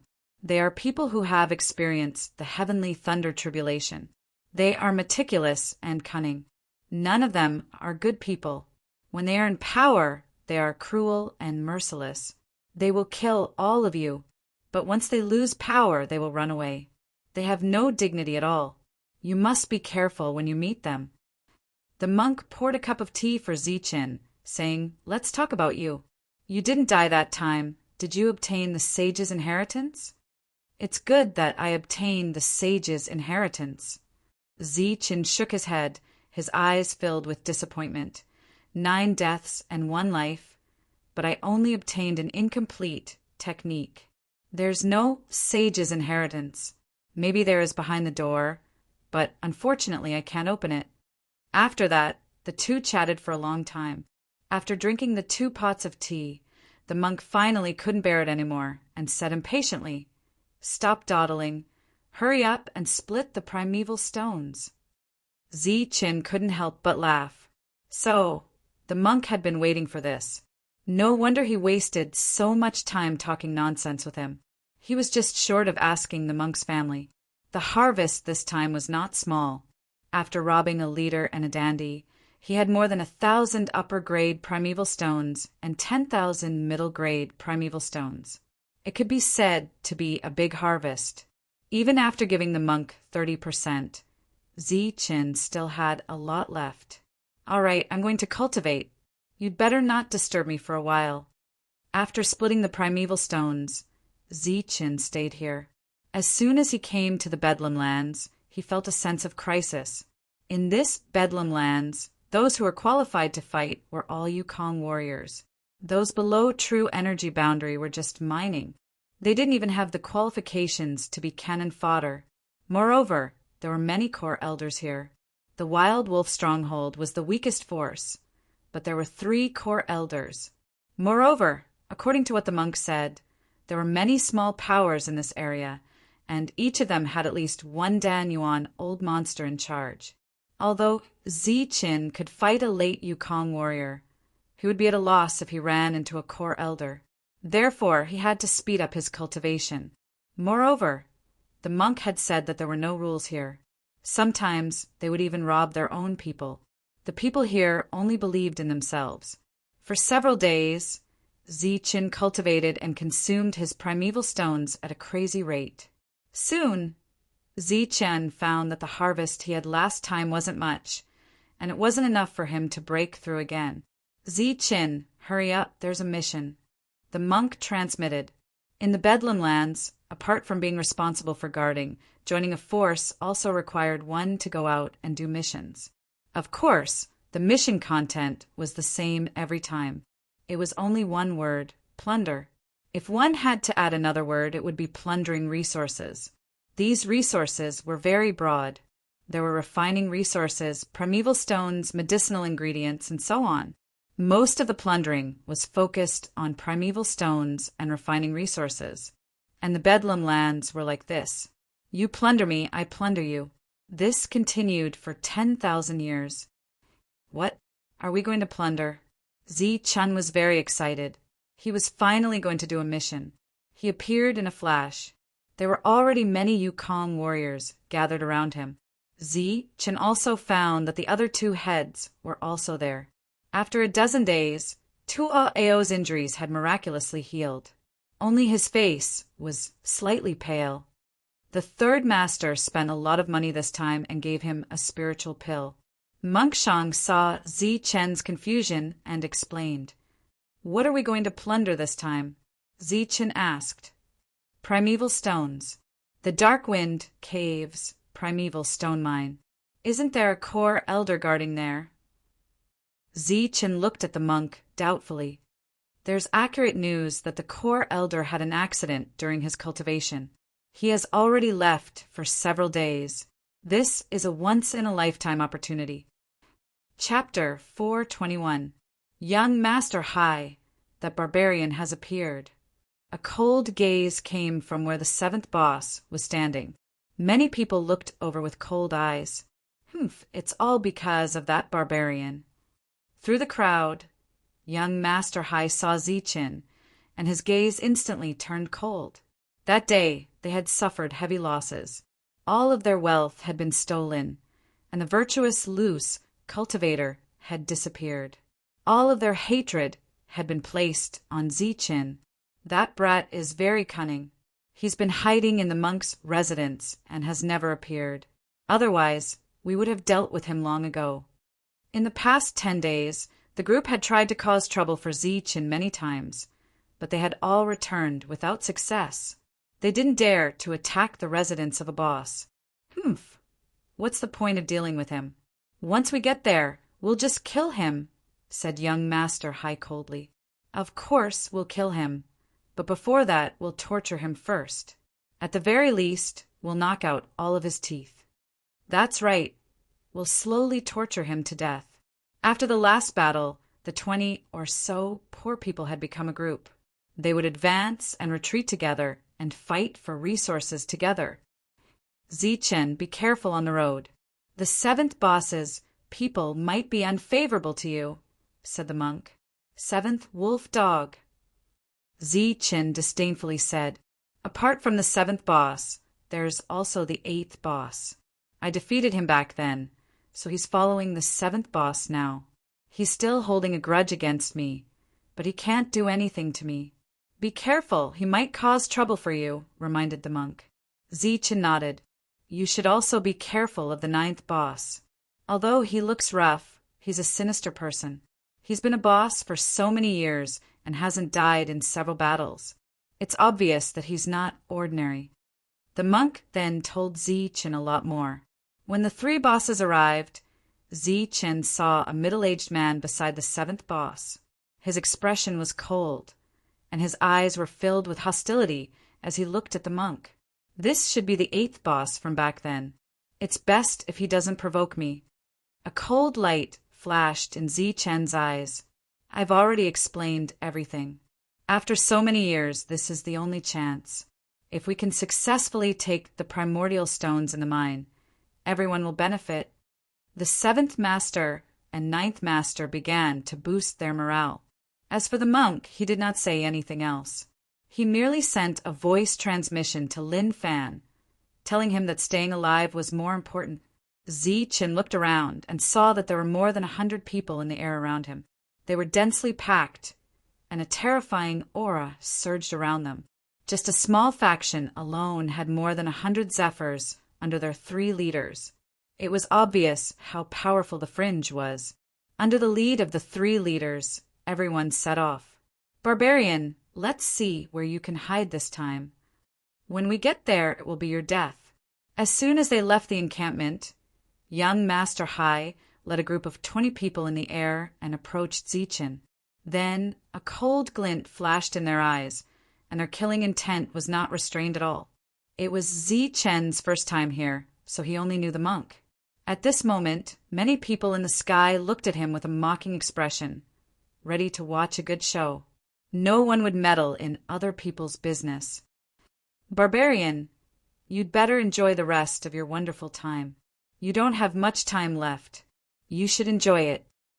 After a round of threats, the crowd rushed past Zichen at top speed. From the beginning to the end, Zichen did not even look at them. A group of poor people without wealth was like a toothless tiger. Zichen was too lazy to deal with them. They rushed day and night, and after flying for 3 days, they finally got close to their destination. This was a huge mountain range with undulating peaks. The Black Wind, Caves, Mineral Vein was located here. Everyone hide first. We'll move at night, the 3 leaders said. Obviously, they had discussed this before. Then, everyone hid in the mountain range below. The mountain range was huge, and there were mountains and ridges everywhere, not to mention 100 zephyrs. Even hiding 1,000 or 10,000 people would not be a problem. Humph, kid, it's time for you to die. As soon as they landed, young Master Hai and the others rushed towards Zichen. Cold glints flashed in their eyes. With more than 20 people flying towards Zichen, it naturally attracted a lot of attention. Everyone's expression was incomparably mocking as they waited to see a good show. We'll make you wish you were dead. A cold voice sounded, and the zephyrs were all laughing as they approached Zichen. But in the next moment, a light flashed, and a tall and sturdy figure blocked their path. What are you doing? A cold voice sounded. 9 leader. Everyone's heart trembled. They never thought that the 9th leader would speak when the 8th leader did not care about this matter. We'll settle our grudges later. If any of you alert the enemy, be careful not to lose your head. The 9th leader said coldly, and his voice rang in everyone's ears. Young Master Hai and the others shuddered and nodded. Their eyes were filled with unwillingness as they retreated once again. The 9th manager's stern gaze also swept towards Zichen. When he saw the isolated youth, his eyebrows slightly furrowed. At this moment, everyone was in groups of 3 to 5, except for him. He was like a lonely old wolf standing in the dark, and his figure looked lonely and desolate. When night fell, the huge mountain range was completely silent. Not even the cries of birds or beasts could be heard. It was so quiet that it was somewhat strange. At the same time, there was an oppressive aura that made people's hearts palpitate. Why do I feel that we're not the only group here? There are others in the dark. Zichen transmitted his spiritual sense. Just wait for a good show. Tonight, you'll be lucky enough to see the true chaos of the Bedlam lands. Tyrant smiled. What do you mean? In this region, apart from the Wild Wolf Stronghold and the Dark Wind Cave, there are many other bandit groups. They should have heard the news. The first half of the night passed quickly, and in the second half of the night, there was a chill in everyone's heart. Everyone felt that something was wrong. This was a special feeling of indescribable danger. Apart from the few leaders who were still able to remain calm, the others' expressions had already changed. You go ahead and scout. The 7th leader pointed at Zichen. Scout? What's there to scout? I can see everything with a sweep of my spiritual sense. Zichen was very puzzled. Cut the crap. Just go. A cold light flashed in the 7th leader's eyes. At the same time, more cold gazes swept over, including the 9th leader, the 8th leader, and young Master Hai. Zichen, go ahead. Be careful and check if there are any strange movements in the surroundings. Tyrant said. All right. Zichen nodded. This was the unique characteristic of the Bedlam lands. True energy realm cultivators were not even qualified to be cannon fodder. The real cannon fodder were those at the early stage of the flying realm. After leaving the mountain range where he was hiding, Zichen's mouth flashed a strange smile. Since they wanted him to be cannon fodder, then he might as well make it more glamorous. He rose into the air, and his aura surged as he flew forward. What is he doing? Releasing his aura like that will alert the enemy. Damn it, doesn't he know how to be patient? Angry curses rang out one after another.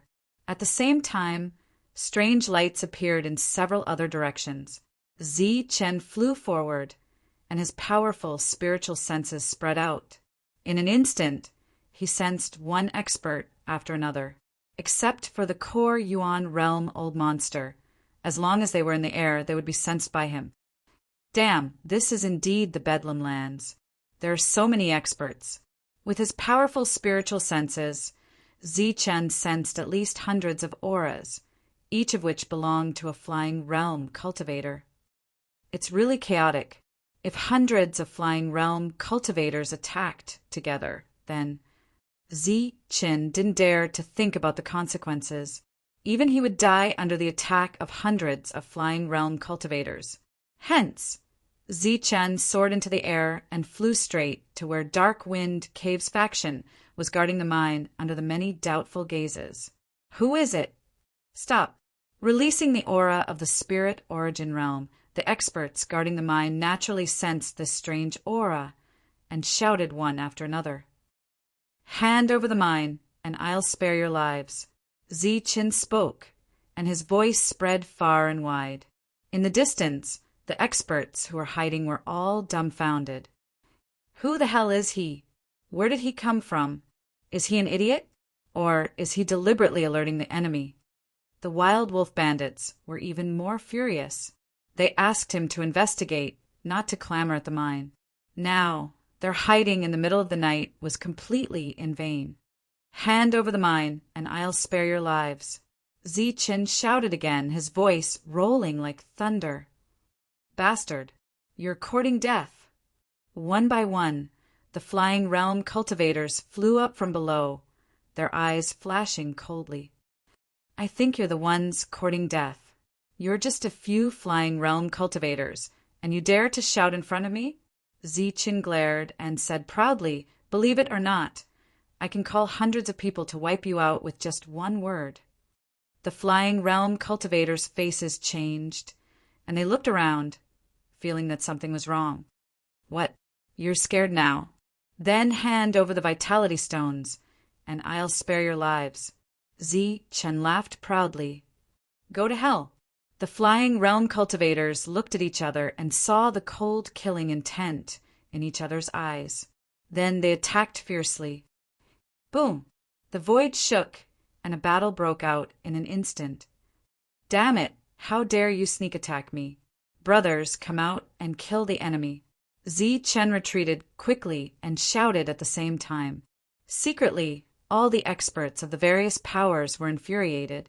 They couldn't understand where this peak quality goods had come from. Kill! The flying realm cultivators chased after him. At the same time, more flying realm cultivators appeared from the mine. There were no less than 10 of them, and they were all on guard. Brothers, come and help.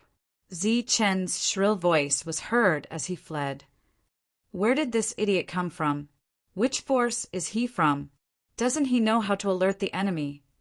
Damn it, is he trying to expose us? Everyone cursed, wishing that he would die immediately. The wild wolf bandits were also cursing in their hearts. Only Tyrant was indifferent. Zi Chen fled quickly, and blood flowed from the corner of his mouth as if he was injured. At the same time, his voice was shrill. Brothers, save me. Such a shrill voice made many people laugh coldly. But soon, one of the forces could not laugh anymore. Big brother, that kid is running towards us. Damn it, retreat. The other party was furious. If we retreat now, there will be movement and we will be discovered. Damned bastard, then kill him. There was endless anger in the cold voice. Boom. Chapter 422. Boom. The violent energy swept through everything. Brilliant light soared into the sky, and monstrous magical power filled the world. One of the forces hidden in the mountains made a move. It was powerful and decisive. Boundless energy surged in the sky, and the momentum was so great that it made everyone tremble. This was definitely a terrifying attack that had been planned for a long time, and it was fierce and ruthless. As for the effect, it made everyone dumbfounded. "Big brother, I missed." An angry roar was heard, followed by a series of angry roars. Under the pursuit of a group of people in the air, Chen fled in a panic without knowing where to go. He screamed from time to time, and blood flowed from the corner of his mouth. He seemed to be seriously injured, but the group of flight warriors behind him were very depressed.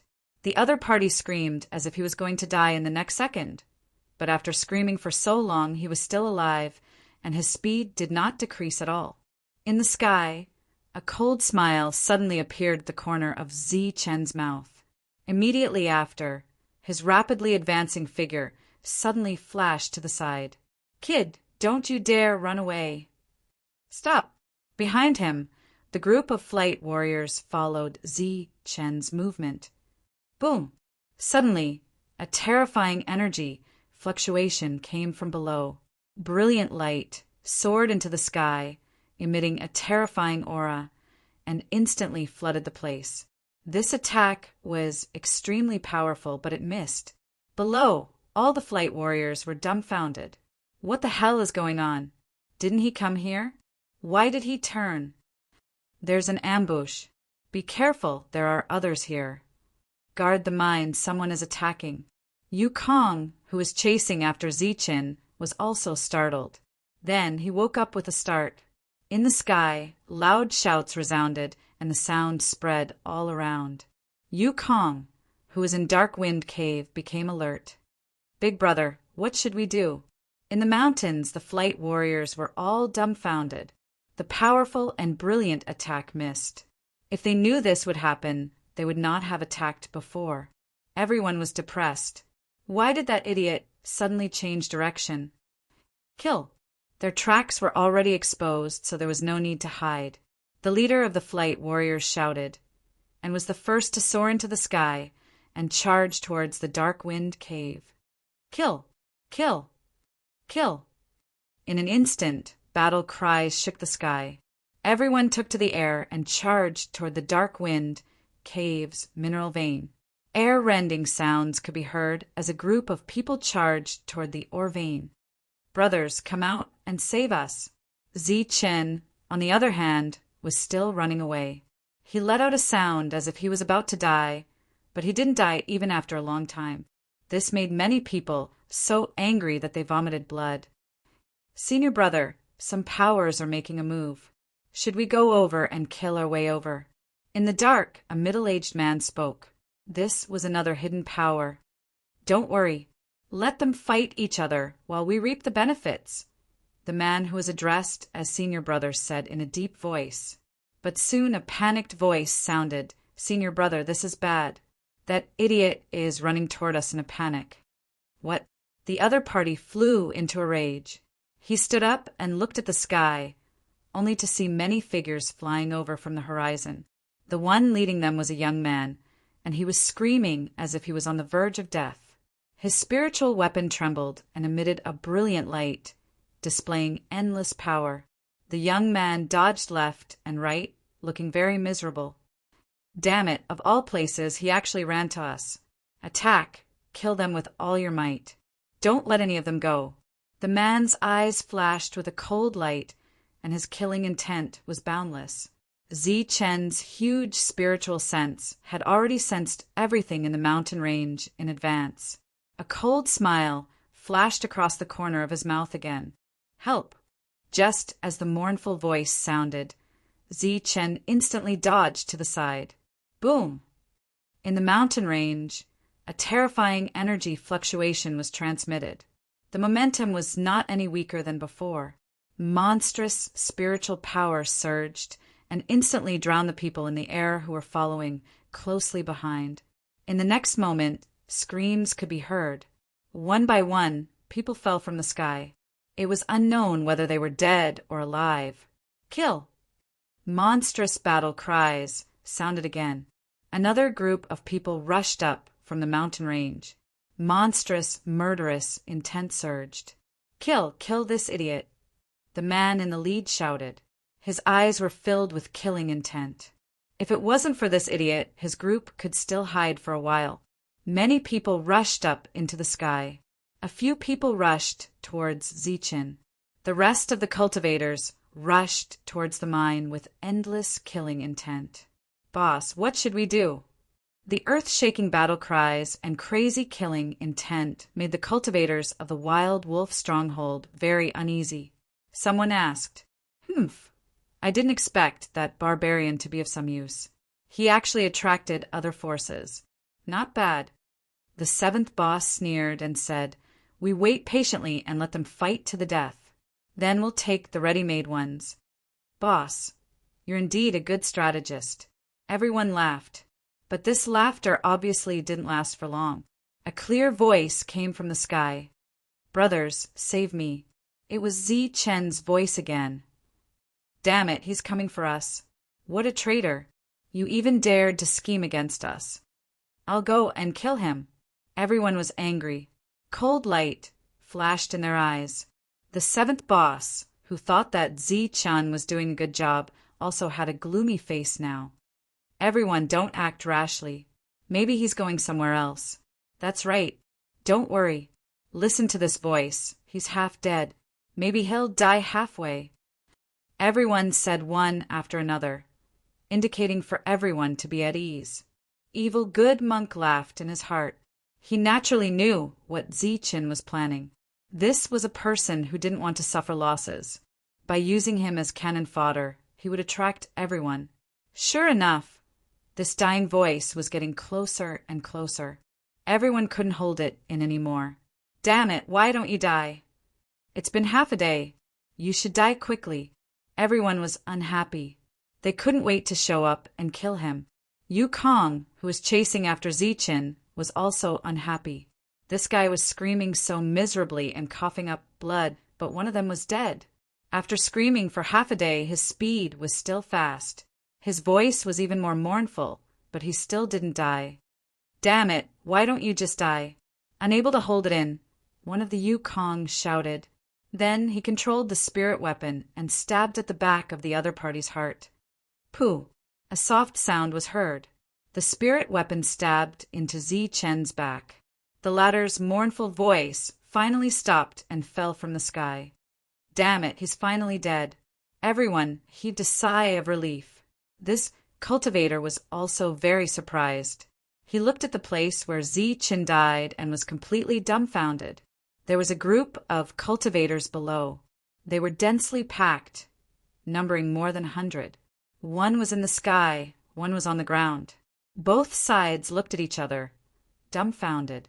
Among them, the Wild Wolf stronghold cultivators who had been cursing Zichen's death wanted nothing more than to slap their own mouths. Why were their mouths so cheap? They had hoped that Zichin would die, but now he had died in front of them. "Ah, there's still someone here." After a short silence, an even more mournful voice sounded. Boom! Then a super strong energy wave sounded, causing the entire mountain range to tremble.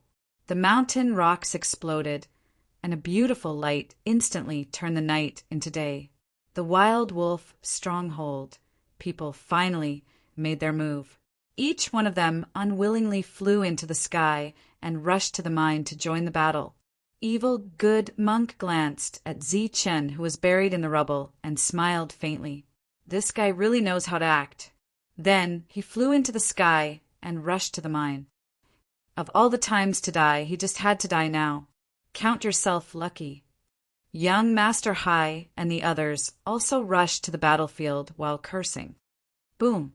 A chaotic battle broke out. All those who participated in the battle were in the air. There were hundreds of them, and they were fighting outside the mine. Hundreds of spirit weapons flashed, emitting colorful lights. They danced in the sky, and all kinds of lights appeared, destroying everything. Pooh! As the light flashed, one of the flying warriors was killed. Blood splattered in the sky. At the same time, before the corpse fell, it was crushed by more energy. Only a spirit ring was left, and it became the target of everyone. Hundreds of people were fighting in a chaotic battle. There was no distinction between realms. Anyone who was hit by the energy attack would die. Even the late-stage flying warriors were no exception. Pooh!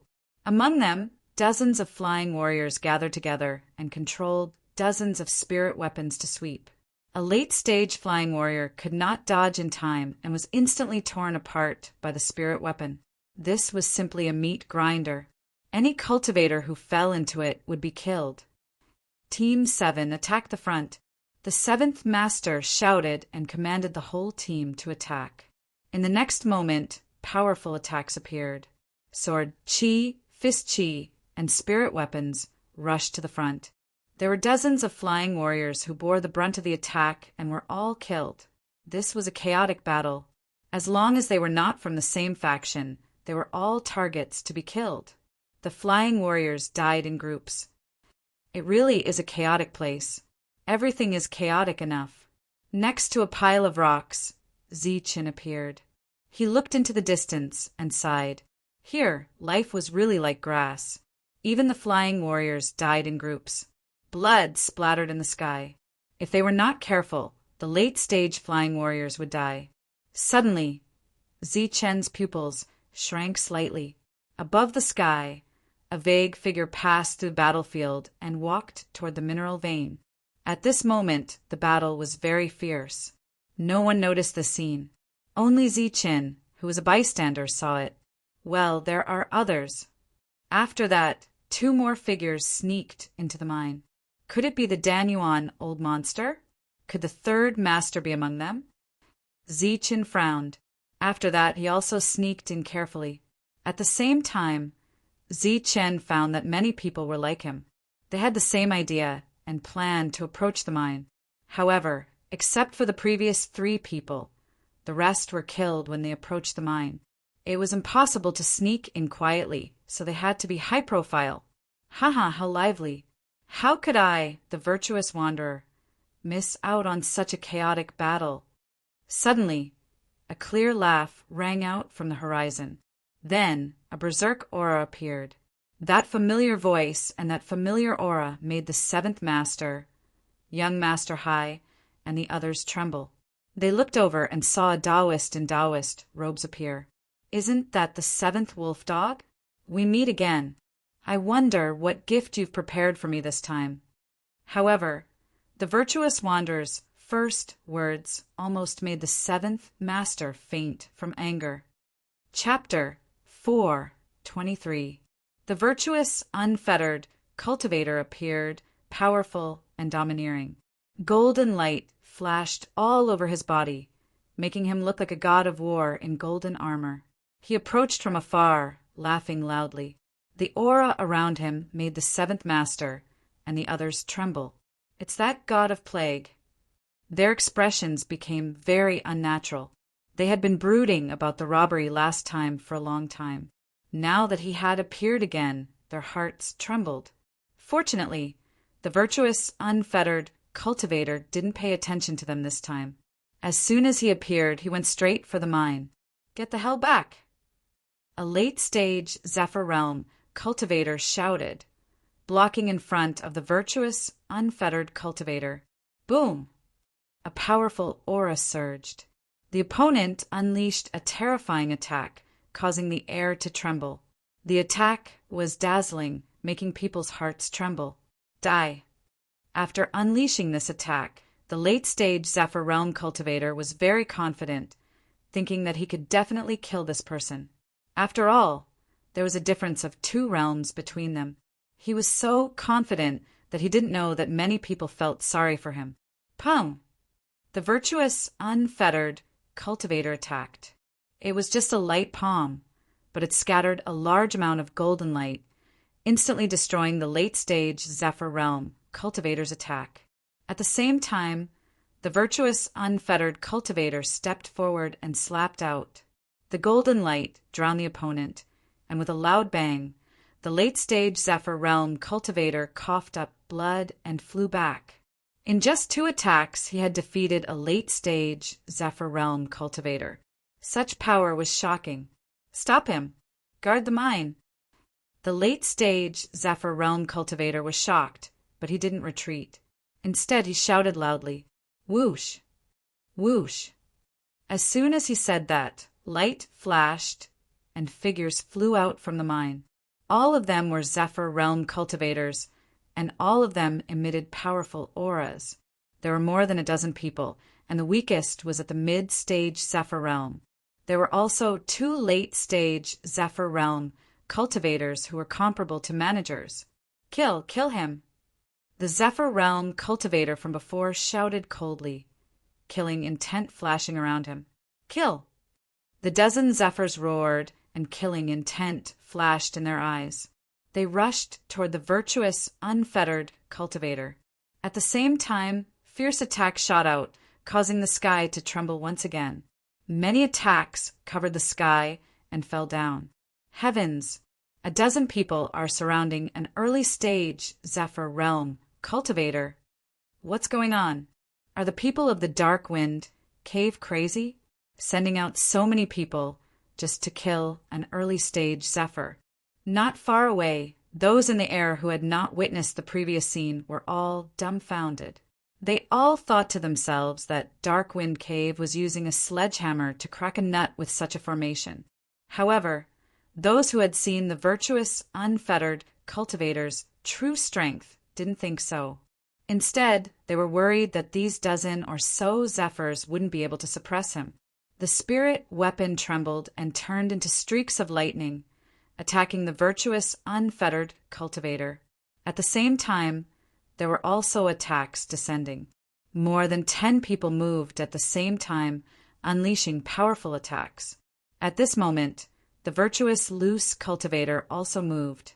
He used an extremely fast footwork, and his figure was illusory and indistinct. He was like a blurry golden light as he evaded one fatal attack after another. At the same time, he waved his palm and struck out, bringing along a golden light. Crack! As the golden palm wind swept past, a spirit artifact let out a sound. The surface of the spirit artifact slowly cracked like a spider web before it finally exploded with a bang. What? He actually destroyed a spirit weapon? In the distance, everyone stared with wide eyes, dumbfounded. A mere early-stage Zephyr could actually destroy a spirit artifact with his bare hands. However, the shocking scene continued. No matter how powerful the attacks were, they would all be destroyed by the golden palm wind. At the same time, any spirit artifact that went forward would also be destroyed. In just a few breaths of time, for spirit artifacts had been completely destroyed. Is he really only at the early stage of Zephyr? Why is he so terrifying, destroying a spirit artifact with his bare hands? Everyone was stunned, their eyes filled with disbelief. However, in the next moment, something even more shocking happened, to the extent that the battle in the air paused for a moment. The virtuous loose cultivator emitted a resplendent golden light as he struck out with a domineering punch. The entire world was illuminated by the golden light of his fist, and the night instantly became as bright as day. Bang! The light of the fist landed, causing an explosion that caused the world to tremble. A mid-stage Zephyr was struck by the fist, and his body exploded, turning into a bloody mist that filled the sky. The virtuous loose cultivator had directly destroyed a mid-stage Zephyr. Destroyed in one strike. Everyone was shocked. Their eyes were as wide as copper bells, and their mouths were so wide open that eggs could be placed inside.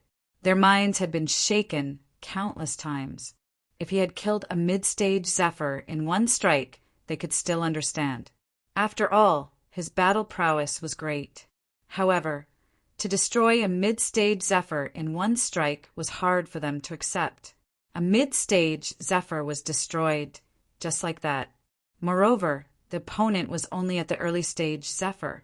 Just how much battle prowess did this require? The 7th boss, young Master High, and the others were so frightened that they were trembling all over. To destroy a mid-stage Zephyr in one strike, this was the opponent's true strength. Previously, He had only been messing around with them. Bang! Bang! The sounds of explosions continued as the Zephyrs were destroyed one after another. A rain of blood fell from the sky. The virtuous loose cultivator was boundlessly powerful. He used his powerful battle prowess to tell everyone that the previous scene was not a coincidence. In just a few breaths of time, 5 Zephyrs had already been destroyed. The remaining Zephyrs were all terrified as they quickly retreated. The opponent had destroyed one with one strike. With such a powerful battle prowess, who would dare to go forward? Even the 3 late-stage Zephyrs were terrified. They did not understand when such an existence had appeared in the Bedlam lands. Everyone retreated in fear, but the virtuous, loose cultivator did not intend to let them go. In his hand, a golden light flashed as a golden sword appeared. This was a spirit weapon that had fused with a diamond. It was extremely high quality and exceptionally sharp. The moment it appeared, it flew forward. Puff! A mid-stage Zephyr was unable to dodge in time. His body and spirit weapon were instantly cut apart. At the same time, a powerful energy obliterated the opponent's spirit sense. The Zephyr died and his spatial ring fell, which was caught by the virtuous loose cultivator. After coming to the Bedlam lands and knowing the value of resources, Zi-Chun naturally would not waste even a single ring. The Zephyrs fell one after another as their rings were taken away. Zi-Chen was purely stealing resources today, and for the first time, the virtuous loose cultivator's name was known in the Bedlam lands, causing the cultivators in this region to be terrified. Zi-Chen charged towards the Zephyrs as if he had entered an unstoppable realm. His body flashed with golden light as if he had put on a layer of golden armor, killing everything. In addition to being powerful, his defense was also shocking. Few could break through it. Coupled with his extreme speed, it could be said that even though he was only at the early stage of the Zephyr realm, his true strength was only slightly weaker than that of the core realm old monster. After that, it was a massacre. 9th Battalion, attack with all your might. Brothers, attack with all your might. At the same time, many experts also launched effective attacks, shooting out terrifying energy. Zi-Chun relied on his extreme speed to dodge again and again, and then another round of slaughter. In the end, the Zephyrs were forced to flee. It was too terrifying. Years later, when some cultivators recalled the scene of that day, they still trembled from the depths of their souls. A single person could kill a group of people and make them flee. In the past, they could not even imagine such a thing. Moreover, there were many late-stage Zephyr realm experts who fled. Boom! The massacre did not come to an end until there was a loud tremor in the mineral vein. Zi-Chen's eyes flashed with a cold light. After a little hesitation, he rushed towards the mineral vein. Wealth came from danger. With a trump card, even if he encountered the core realm old monster, he still had a way to save his life. All the Zephyrs who survived sent the other party away as if they were sending off the plague god. In less than a quarter of an hour, dozens of Zephyrs had died in the hands of the other party. As soon as the plague god left, the fierce battle broke out again. The mine was dark and dim, and it was very deep. As Zi-Chun went deeper, waves of energy fluctuations came out. Obviously, there were people fighting inside, and they were very strong. It must be the core realm old monster. Zi-Chun secretly said in his heart and carefully went forward. In the mine, there was a fierce battle. The fighting was between 3 core realm old monsters. When Zi-Chun arrived, the 3 were already fighting fiercely. Then, Zi-Chen's pupils suddenly shrank.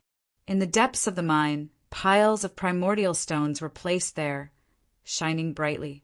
Although they were not mid-grade or high-grade primordial stones, just some low-grade primordial stones and broken primordial stones. There were a lot of them.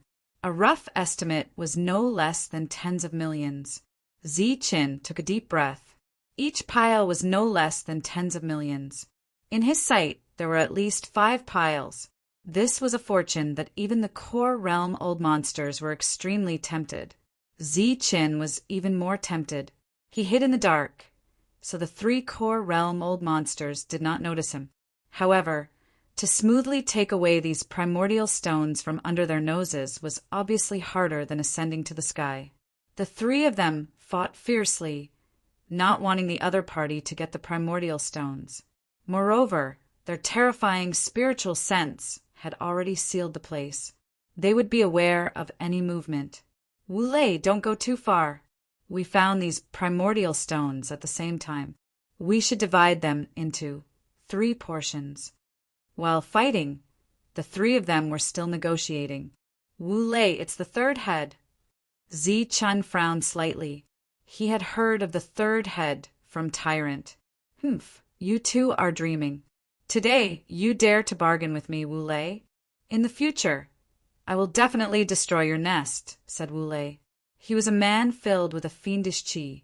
He was very strong. The other 2 core realm old monsters teamed up to fight him, but they were not able to obtain an overwhelming advantage. Instead, they were evenly matched. Then what do you want? Do you want us to return empty-handed? Asked the 3rd person coldly.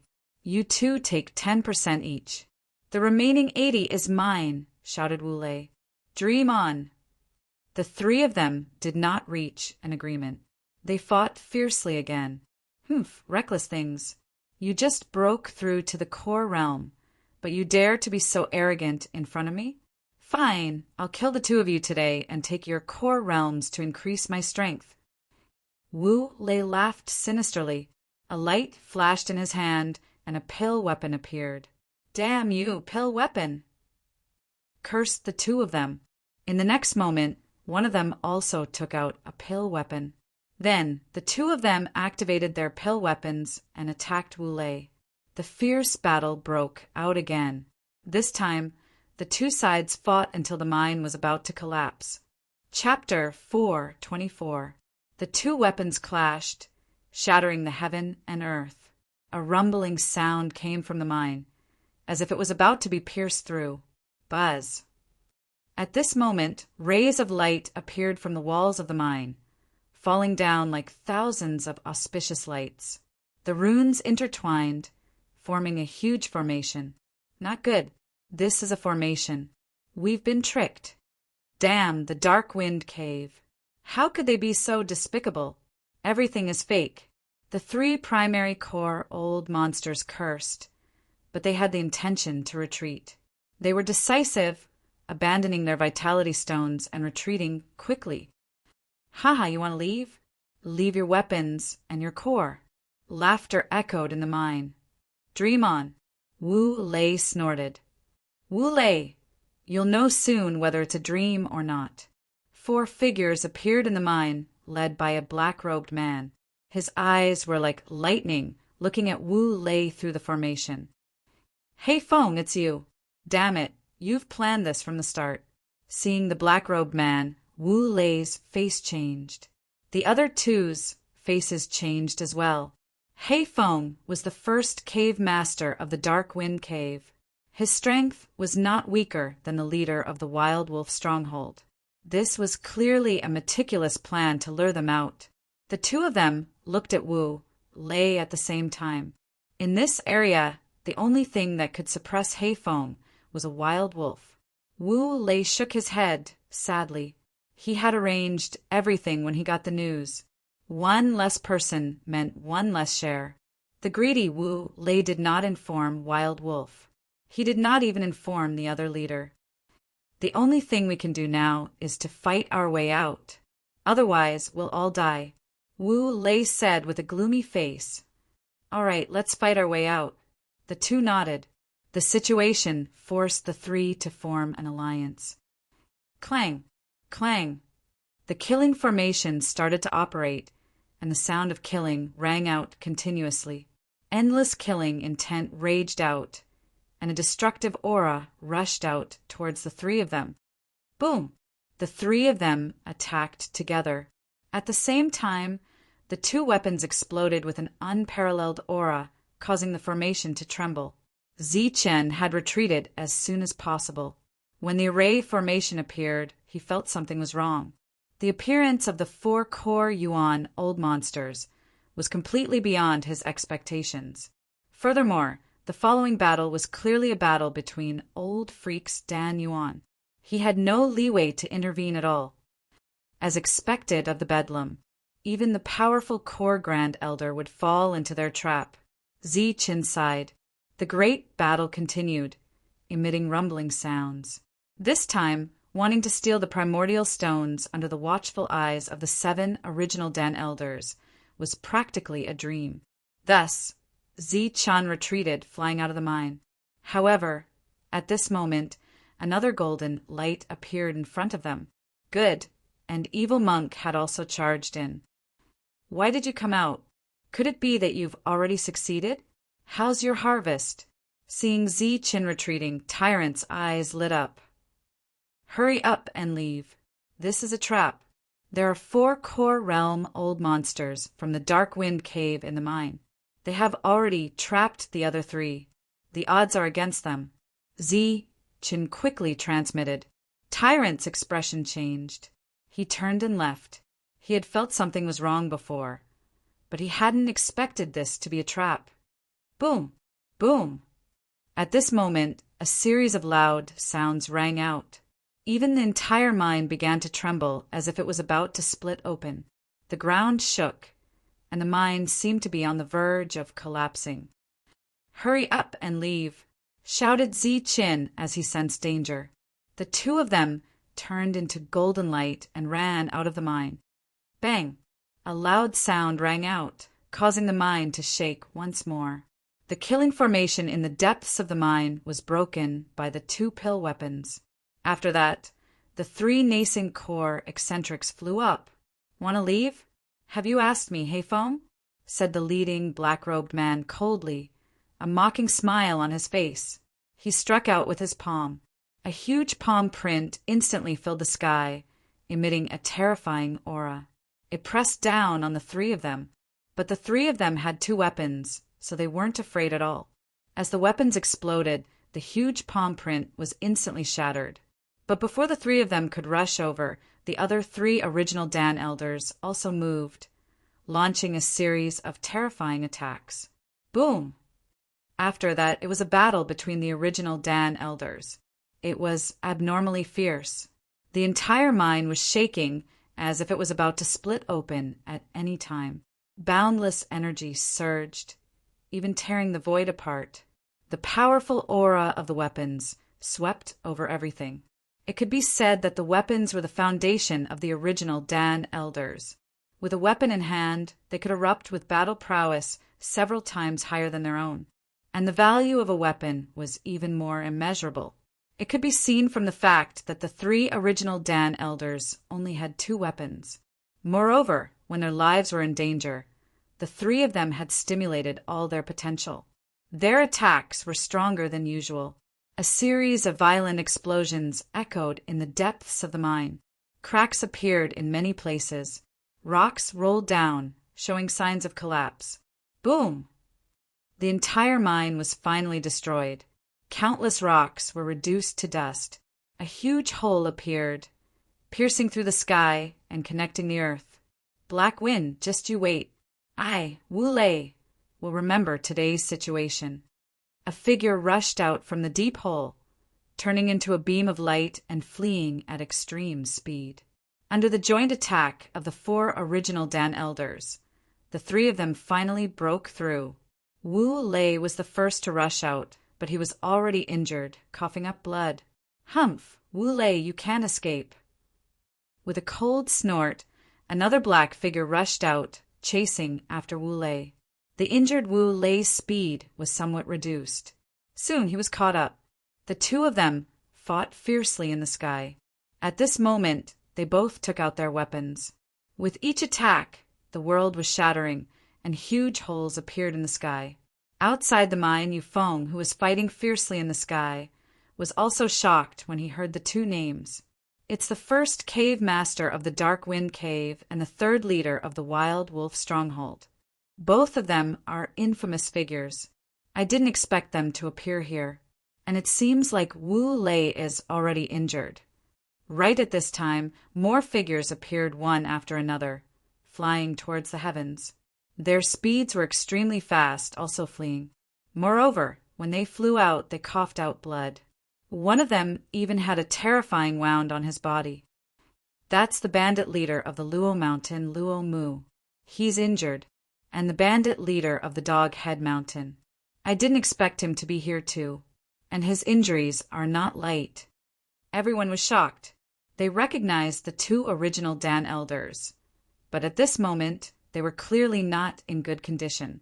They were desperately running away. Boom! After that, another 3 figures flew out. The auras they gave off made people tremble. 2 of them rushed towards the 2 injured people, giving off boundless killing intent. It's the 2nd and 3rd cave masters of the Dark Wind Cave. As for the other one, I haven't seen him before. Is that the new 4th cave master? I heard that he's an original Dan Elder, but I haven't seen him before. The Yu-Skies of the Dark Wind Cave were all shocked, for original Dan Elders suddenly appeared to fight against the other 3, and all of them were injured. Obviously, they had the upper hand. Their killing intent was even stronger, and their morale was high. On the other hand, the other forces felt that something was wrong. Their morale was low, and they were thinking of retreating. For original Dan, old monsters had appeared in the Dark Wind Cave all of a sudden. It was clear that today's matter was a carefully planned trap, and the purpose was to kill the original Dan old monsters. As for the rest of them, they were completely cannon fodder. Kill. The Yu-Skies of the Dark Wind Cave were high in morale. They began to kill the other Yu-Skies. Although they were cannon fodder, as long as they didn't die, their harvest would not be small. All of them were killing vigorously, and they didn't hesitate to snatch the spiritual rings. In the sky, the original Dan Elders were fighting fiercely. Terrifying energy circulated, and one fierce attack after another shattered the void.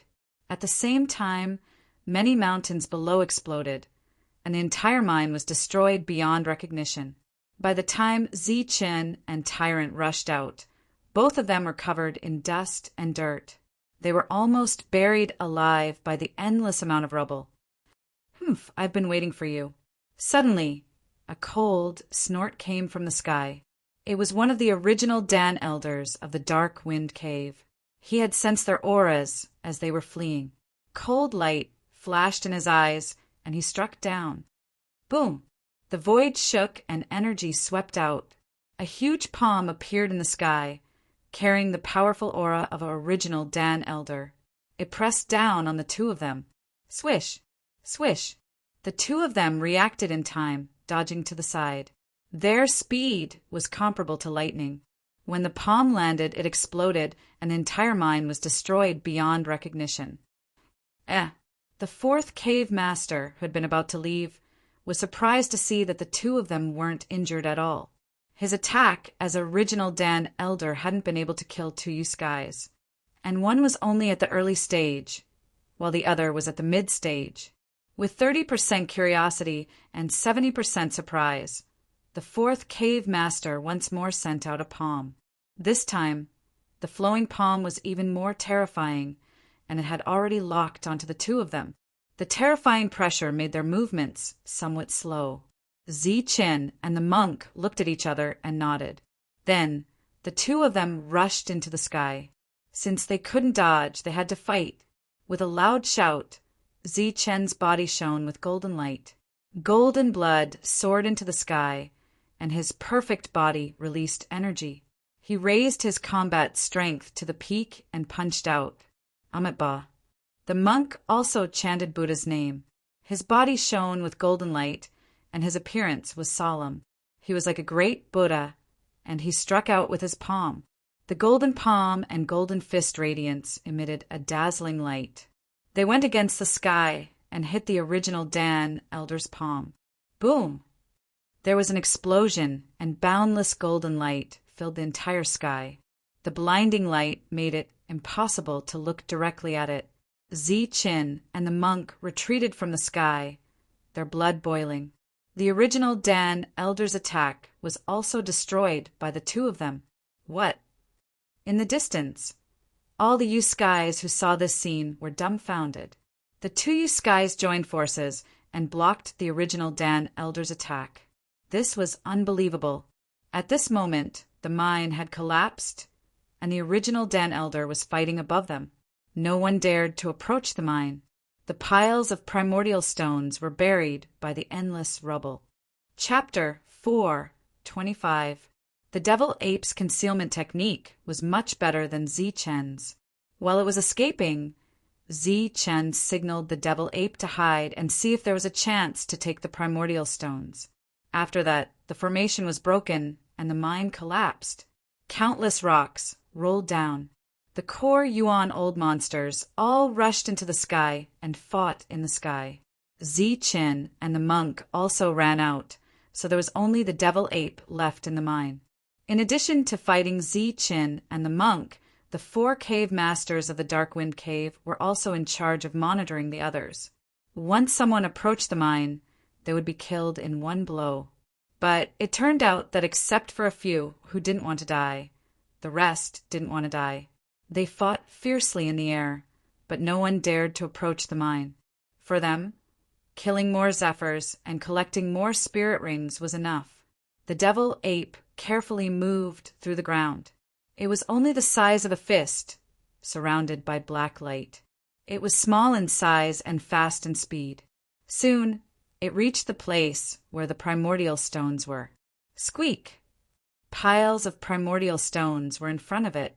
The Devil Ape couldn't help but cry out excitedly. It was Zi-Chen's order to take all the primordial stones. Then the little guy waved his hand. Streams of black light flowed and the primordial stones disappeared. The appearance of the Devil Ape was out of everyone's expectations. The group of core Yuan old monsters also didn't expect that there would be a little guy here. Outside, the fierce battle continued. The sky kept shattering and huge cracks appeared. This was a battle of life and death. Wu Lei and the others were fighting desperately for a chance to survive. But at this moment, the most attractive thing was not the battle between Haifeng and Wu Lei in the sky, but the battle near the mine where the virtuous loose cultivator and the evil good monk joined forces to kill the core Yuan old monsters. One of them was at the early stage of the Zephyr realm, while the other was at the middle stage. Under their joint forces, they actually blocked the attack of a core Yuan old monster. This shocked everyone. As the 4th head of the Dark Wind Cave, Luo Yu's strength was naturally incomparably powerful. He wasn't considered weak among those of the same level, but today he was blocked by the combined forces of 2 little fellows. Boom! With a palm strike, the sky exploded. Terrible energy flowed and fell down, carrying the terrifying pressure of a core Yuan old monster. Bang! Zi-Chen and Tyrant joined hands and unleashed a powerful attack. The glaring golden light made it hard for people to look straight at them. The ferocious attack was not the slightest bit weaker than that of the 4 cave masters. The terrifying palm print was instantly neutralized. Moreover, the 2 of them had very strong physiques. The energy shock waves only made the 2 of them bleed from the corners of their mouths. They did not suffer any serious injuries. How could this be? The 2's ferocious battle prowess shocked everyone. However, the virtuous loose cultivator was already very strong before. Everyone had seen it with their own eyes, so they were only a little shocked. However, the monk's display of power made their eyes pop out of their sockets. Young Master Hai and the others were even more so. They used to think that the monk was afraid of death and came from a barbaric land, so his strength was weak. However, in today's battle, the monk had displayed a powerful battle strength that was not any weaker than the virtuous, loose cultivator. Cries of alarm rang out unceasingly. The 2 of them fought the original Dan old monster, leaving everyone with a great shock. Not being able to kill the 2 of them at all times, Luo Yu was a little impatient. Furthermore, as he fought, he discovered that the energy in their bodies was extremely dense. Even after fighting for a long time, they were not tired at all. It was clearly impossible to exhaust the two of them to death. Moreover, as an original Dan old monster, he naturally would not use such a method. He wanted to destroy the enemy. Squeak, squeak. At this moment, Chen heard the sound that he had been waiting for. It was the signal sent by the demon ape, meaning that it had succeeded. Time to go. Chen transmitted, indicating that the monk should leave. Boom! The two of them released a powerful attack. After breaking the palm print in the air, their bodies were pushed back by the energy shock waves. Taking this opportunity, the two of them flew away. Do you think you can leave without my permission? Luo Yu's eyes flashed coldly.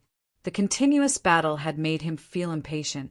He had to admit that the two of them were extraordinary and had extraordinary battle prowess that far exceeded ordinary people. However, he did not release his strongest attack. In his hand, a bright light flashed, and a pitch-black longsword appeared, emitting a terrifying aura. As soon as the longsword appeared, it caused the void to tremble. With the injection of a trace of Yuan power, the void directly shattered. Pill weapon. The fourth cave master actually has a pill weapon. The fourth cave master has taken out his pill weapon. The battle is about to end. Everyone exclaimed, their eyes full of disbelief. In this area, the weight of a pill weapon was far greater than that of an original Dan old monster. Die. With the pill weapon in his hand, Luo Yu's aura became stronger, climbing to several levels. As the pill weapon trembled, the opponent held the sword and slashed forward fiercely. The void was instantly cut open like silk, and a pitch-black sword chi rushed towards the two of them. Damn it, he actually has a pill weapon. Looking at the incoming sword chi, Chen and the monk's expression changed greatly. This was an attack from an original Dan old monster with a pill weapon. Its power was simply unimaginable. Amitabha. Golden light flashed in the monk's eyes. He put his palms together and chanted the Buddha's name. Rays of golden light flowed on the surface of his body, forming a protective light shield. On the surface of the shield, there were runes flowing and an old monk chanting scriptures. The Buddhist protective divine art reappeared, known as the strongest defense. Then the monk took a step forward, unexpectedly not running away. Unexpectedly, he rushed towards the terrifying sword chi, which was out of Chen's expectation. Monk, you're crazy, Chen shouted, his eyes full of disbelief. When did the monk become so righteous? Bang! The terrifying sword chi instantly attacked with terrifying power. The protective light shield, known as the strongest defense, was cut open in less than a breath's time. The monk flew backwards, coughing up blood. Boom! But it was this less than a breath's time that gave Chen the opportunity to attack. He pointed between his eyebrows, and the lid of the purple gold gourd opened. A ray of silver light flew out. As soon as the silver light appeared, it instantly expanded, becoming hundreds of meters long. Like a thunder dragon, it destroyed the space, bringing with it an unparalleled destructive aura, and fiercely collided with the sword chi. Boom! Then there was a loud explosion. The thunder dragon blocked the sword chi, and the two exploded. The void began to crack, revealing huge black holes one after another. He blocked it. He actually blocked it. Oh my God, he actually blocked the attack of the Dan soldier. In the distance, everyone in the Zephyr realm exclaimed. The virtuous cultivator actually blocked the attack of a grandmaster. That silver lightning was not much weaker than the Dan soldier's attack. Oh, he has some skills. Luo Yu was very surprised. His eyes flashed, and he thought to himself, it should be something extraordinary. To be able to block the attack of a Dan master in the early stage of the Zephyr realm, it was indeed extraordinary. This made Luo Yu's murderous intent thicken. Then the Dan soldier in his hand trembled, and he once again slashed towards Chen. Boom! This time, Chen was prepared. The purple gold gourd spat out a psychedelic light, and another thunder dragon appeared, going against the sword chi. Terrifying energy rippled, and the thunder dragon unsurprisingly blocked the Dan soldier's attack again. The void shattered, and one black hole after another spread out. When the energy dissipated, Zichen had already run to the horizon. I told you can't leave. Luo Yu snorted. This little guy had brought him a lot of surprises, so he naturally couldn't let him go. He wanted to capture him and study him. Then Luo Yu's figure flashed, and he chased after the opponent. Sometimes he could feel the terrifying fluctuations of the Dan soldier. Everyone was dumbfounded. The fourth cave master of the Dark Wind cave actually left just like that, and with a Dan soldier he chased after an early-stage Zephyr Realm expert. Wasn't this lowering his status? But before the dumbfounded crowd completely woke up, Luo Yu actually flew back with a flustered and exasperated face. As soon as he chased, he realized that his speed was actually not as fast as the opponent. In almost a few breaths' time, he lost sight of the opponent's shadow. Luo Yu, quickly come and help, Haifeng said telepathically. At this moment, the battle between the Dan masters had reached a climax. Luo Yu, who was unwilling to give up, rushed to the battlefield with his Dan soldier. 4 against 3, the balance of the battle naturally had to be shifted. When the sky brightened, the battle would be completely over. Many Zephyr Realm experts of the various factions had died. The Wild Wolf Stronghold's losses were even more disastrous. Among them, the 7th head, who had yet to recover from his injuries, was almost killed. The 8th head's whereabouts were unknown. The 9th head was heavily injured. As for the 3rd head, he was also almost killed by Haifeng. He escaped with heavy injuries. In addition, the leader of the Luomu Mountains bandits, Luomu, also returned with heavy injuries, almost dying. The leader of the Doghead Mountain, the Dan Master, was directly killed in battle, and his core essence was snatched away. Of the 3 original core eccentrics, 1 had died, and the remaining 2 were heavily injured. The only reason they were still alive was because they had pill weapons. Otherwise, they would have been killed. Haifeng and the others chased for a long time before finally returning to the mine. They wanted to take away the Yuan stones that had been used as bait. But when they came in, the place where the Yuan stones had been placed was empty. Damn it, where are the Yuan stones? On this day, Haifeng, who had returned with a great victory, let out a shocking roar. The Yuan stones that had been used as bait had disappeared without a trace. Tens of thousands of miles away, in a mountain range, Zichen and Tyrant were dividing the harvest. Why are there so few? Looking at the pile of Yuan stones in front of him, Tyrant was somewhat dissatisfied. Zichen was dumbfounded. Although it was a large pile of Yuan stones, it was nothing compared to the pile in front of him. It was not even half of the pile. Don't tell me you don't want to share it with me and let this little guy hide it? Tyrant was dissatisfied. Squeak, squeak. The demonic shadow screamed, and then kept gesturing with an aggrieved expression. What? You're saying that there's a pile of stones inside the Yuan stones? Zichen's eyes widened in disbelief. He did not expect that the people of the Dark Wind Cave would be so shameless as to use fake Yuan stones to scam people. But after thinking about it, he understood. This was originally a trap. It was not bad to be able to get so many Yuan stones. Moreover, there were at least tens of millions of them, close to 100 million. It could be said that it was not a small fortune.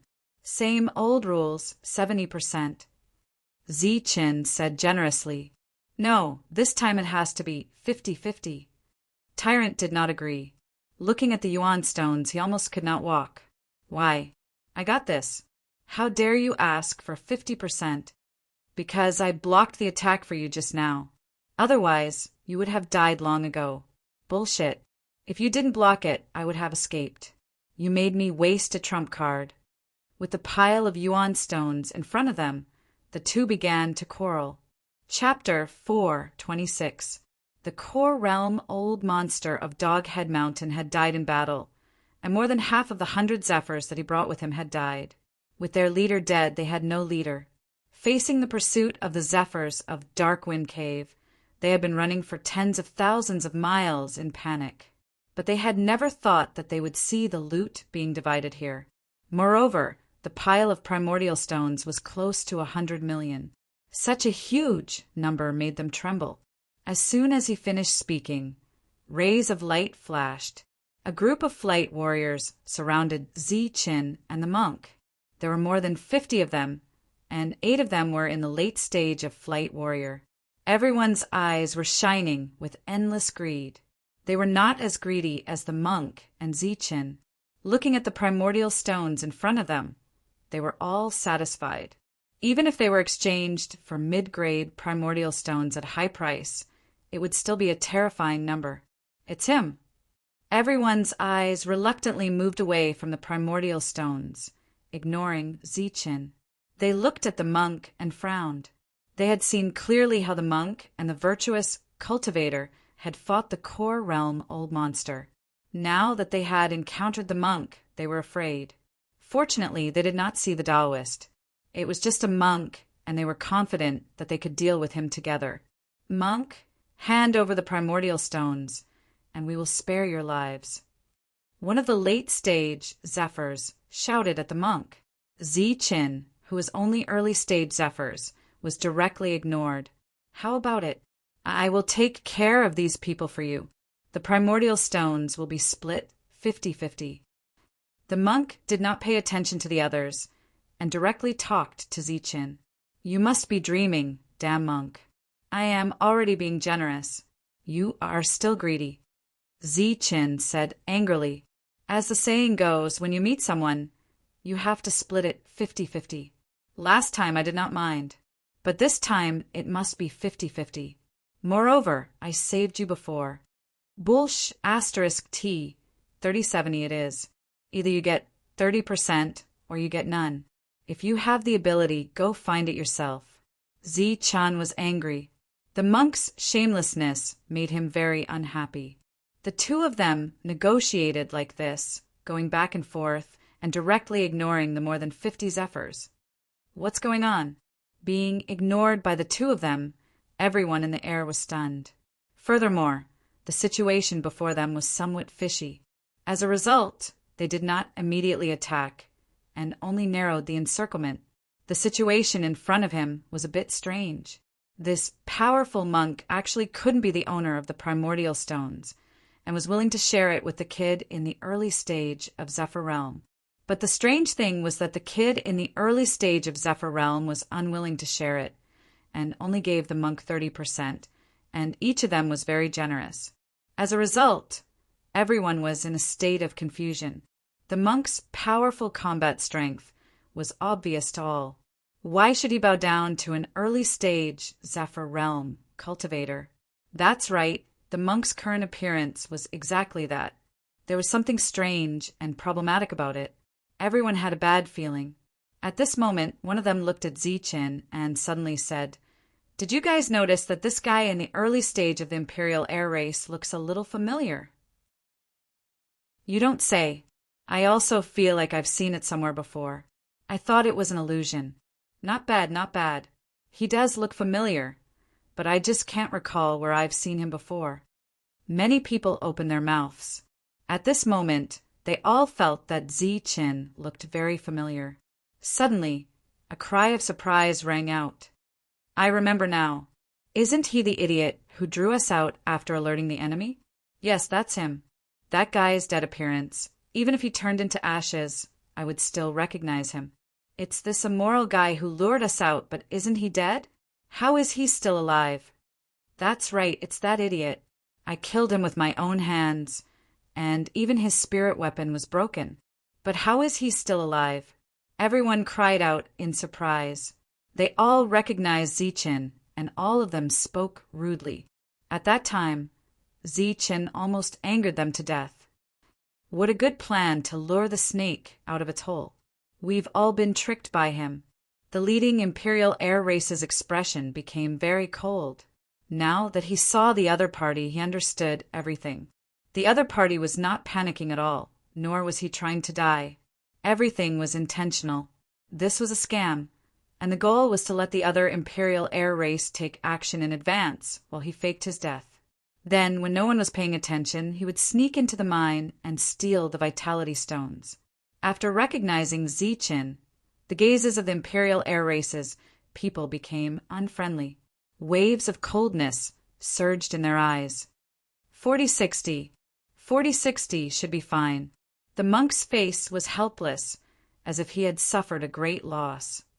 You damned monk, keep dreaming. Zichin was still unwilling. Every time he gave the monk 10% more, he felt his heart bleeding, as if the monk was digging out his flesh. But after looking around and seeing the imperial air race, Zichin suddenly changed his mind and said, 4060 it is. 4060 it is. I'll let you take advantage of me. But after this, you won't get a share of these 50 rings. The monk's gaze also swept across the crowd. After thinking for a while, he put his palms together and chanted, Amit Ba. I'm a monk, and I don't like to kill. I don't want to participate in this kind of thing that will lead to hell. 4040 it is. Zichin was so angry that he wanted to slap this evil monk who was full of benevolence and righteousness but had done so many bad things. Not far away, the imperial air race's people were confused. They did not understand. After the two of them agreed, they began to distribute the vitality stones. Zichin waved his sleeve, and rays of light flashed. He took away 60% of the pile of vitality stones, leaving 40 for the monk. This is only 35%. The monk mumbled. He seemed to be unwilling, but he still took the vitality stones. Zichin was infuriated. He felt that he had taken less than 60% of the primordial stones, maybe even 50%. Close to 100 million yuan stones were taken away, just like that. Everyone felt empty in their hearts when they lost something shiny in front of them. This seriously affected their mood. Moreover, they were completely ignored from the beginning to the end, which completely infuriated them. Damn monk, hand over the vitality stones. The leader of the imperial air race shouted, Amit Ba. The monk chanted the name of Buddha and said, These primordial stones belong to this young benefactor, not this poor monk. If you want them, just look for him. As soon as he finished speaking, the monk retreated far away, as if this matter had nothing to do with him. The crowd was stunned. The surging murderous intent disappeared once again. They did not understand. Weren't these two friends? Why did they become like this after splitting the vitality stones? Monk, what do you mean? The crowd was confused. Someone could not help but ask, I only want my own vitality stones, and he wants your spiritual rings. You guys just happen to want to snatch his vitality stones. This is a conflict between the two of you. You guys can solve it yourselves. I can be a witness, but I won't participate. Of course, if you guys want to snatch my vitality stones, I won't let it go, the monk said seriously. But the imperial air race's people were confused. What the hell was going on? It was like a tongue twister. The crowd did not understand. They did not understand the meaning of the monk's words, but they understood some of the meaning. He did not intend to interfere in this matter, and this kid, who was only at the early stage of the imperial air race, was greedy enough to want to snatch their spiritual rings. Kid, you're tired of living. You're only at the early stage of the imperial air race, and you dare to have ideas about us? You're courting death. Did you eat a leopard's guts? Or was your brain squeezed by a door? How dare you have ideas about us? Damn it! How dare you have ideas about us? Kill him, and use his vitality stones as compensation. The imperial air race's people shouted, their eyes shining with greed. One had to know that the other party had taken away tens of millions of vitality stones with a wave of his hand. Almost without any deliberate order, the imperial air race's people rushed towards Zichin, endless killing, intent surging. Are you just here to snatch vitality stones, or to kill? Zichin raised his head and looked at the imperial air race's people. For the first time, he looked at them directly and asked in a calm voice, Do you still need to ask? Of course, we're here to kill and snatch vitality stones. Someone laughed. Can't we just snatch vitality stones without killing people? Zichen asked. Kid, don't talk nonsense. Today is the day you die. More people laughed, their eyes filled with killing intent. If it was the monk who said this, they would naturally consider it. But a mere early stage of the imperial air race dared to talk to them like this. It was simply courting death. Well, I understand. Zichen nodded. Kid, what do you understand? In the distance, the imperial air races people asked. I understand. I also want to kill and snatch vitality stones. As his voice fell, Zichen's eyes were filled with killing intent. Then he rushed towards the imperial air races people. You're courting death. The imperial air races people laughed, thinking that the other party was simply courting death.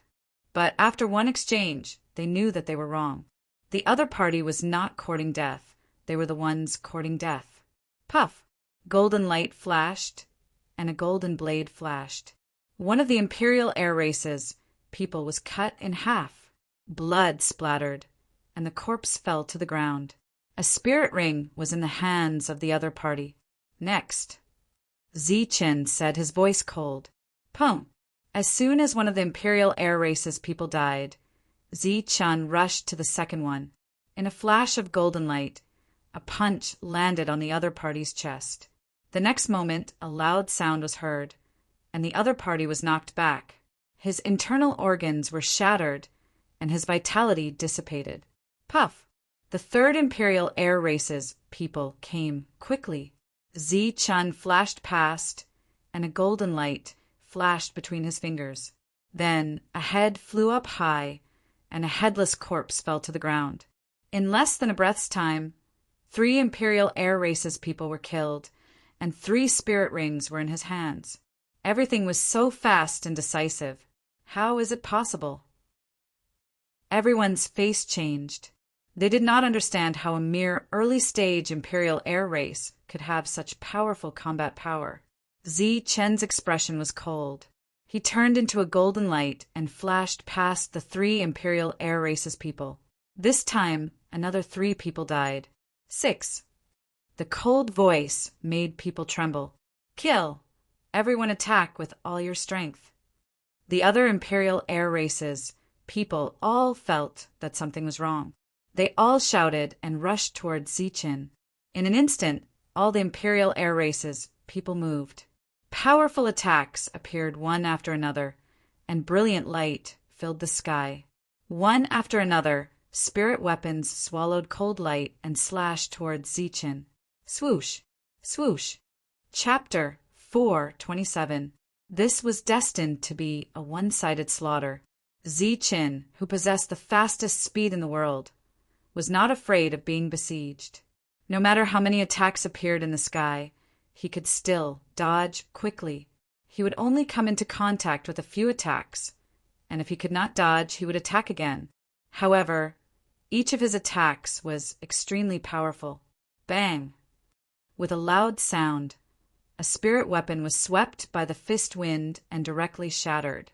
Everyone's expression changed, feeling that it was inconceivable. Why did they see 2 existences who could shatter spirit weapons with their bare hands in one day? Many of the experts also had suspicious looks on their faces. Beside them, Monk put his palms together and muttered to himself, as if he was chanting scriptures for the dead. Swoosh! The void trembled, and a chill appeared behind Zichen. A sharp sword light was aimed at his back. This was a sneak attack, and the timing was very accurate. The Yukong who attacked was good at assassination. However, Zichen seemed to have expected it. His figure was like a ghost as he flashed to the side, dodging the attack. At the same time, he threw out a resplendent punch. Bang! Another spirit weapon was shattered, but the fist light did not dissipate. It continued to move forward and hit the sneak attacker's chest, shattering his internal organs.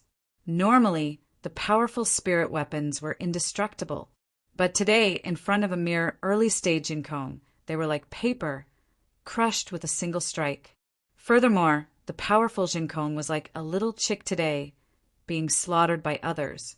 In a short period of time, more than a dozen Yukong had died. Zi Chen's expression was cold, and his actions were swift and decisive. When his opponent died, he quickly took away his opponent's spirit ring, causing the crowd to be shocked and ashamed. Kill. Attack with all your strength and kill him quickly. Loud shouts were still heard. The 8 late-stage Yukong had all attacked, determined to kill Zichen. Even at this moment, they had some guesses about Zichen's identity. More Yukong rushed over and attacked from all directions, almost forming an inescapable net.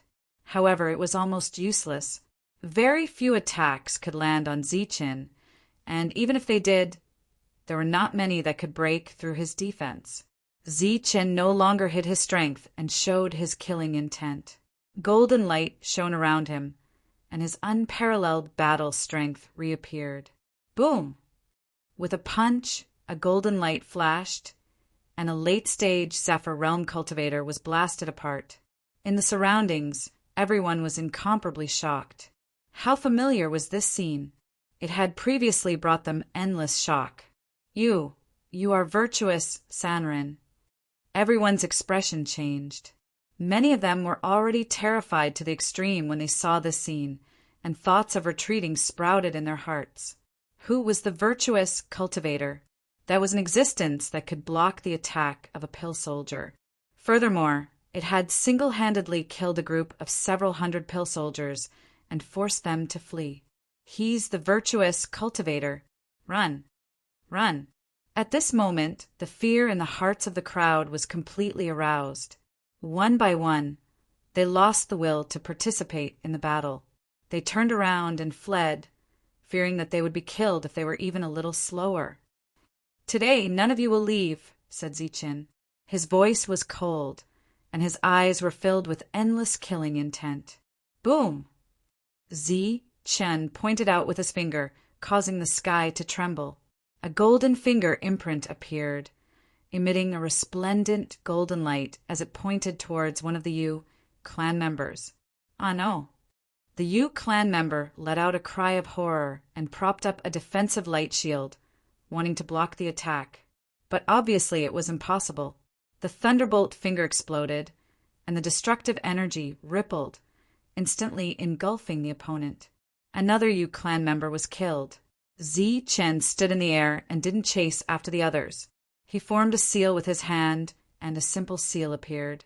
The long-awaited Extreme Yin and Extreme Yang were displayed in turn, blooming with endless light as they rushed forward. The golden light was sharp and powerful. Wherever it passed, a fine crack appeared in the space, obliterating everything. Those fleeing figures were penetrated by the golden light, and they fell from the sky one by one, their vitality dissipating. Cries of horror and begging for mercy echoed in the sky. Virtuous cultivator, you're not a monk. You're a demon. Ah, demon, help. Virtuous cultivator, you're so cruel and killing innocent people. You'll die a horrible death. Curses and curses rang out unceasingly. Zichen stood in the air, facing the curses and curses. His expression didn't change at all. He was as cold as before. Seals kept appearing in his hands, and all kinds of powerful battle techniques were displayed. Resplendent golden light flashed from time to time, killing one Yu clan member after another. What powerful battle skills! Every time one of them appears, it will cause a huge uproar. The monk's face was solemn, as if he had transcended the mortal world. Only when he saw Zichen use battle techniques would there be human color in his eyes. Every battle technique Zichen used was extraordinary. Swoosh! Many of them fled in the air. Among them, there were a few cultivators who managed to escape Zichen's attack with great difficulty. Before they could even breathe a sigh of relief, the devil ape standing on Zichen's shoulder would wave its small claws at them. In the next moment, a black light that was like a chain wrapped around Yukong's body and pulled him back.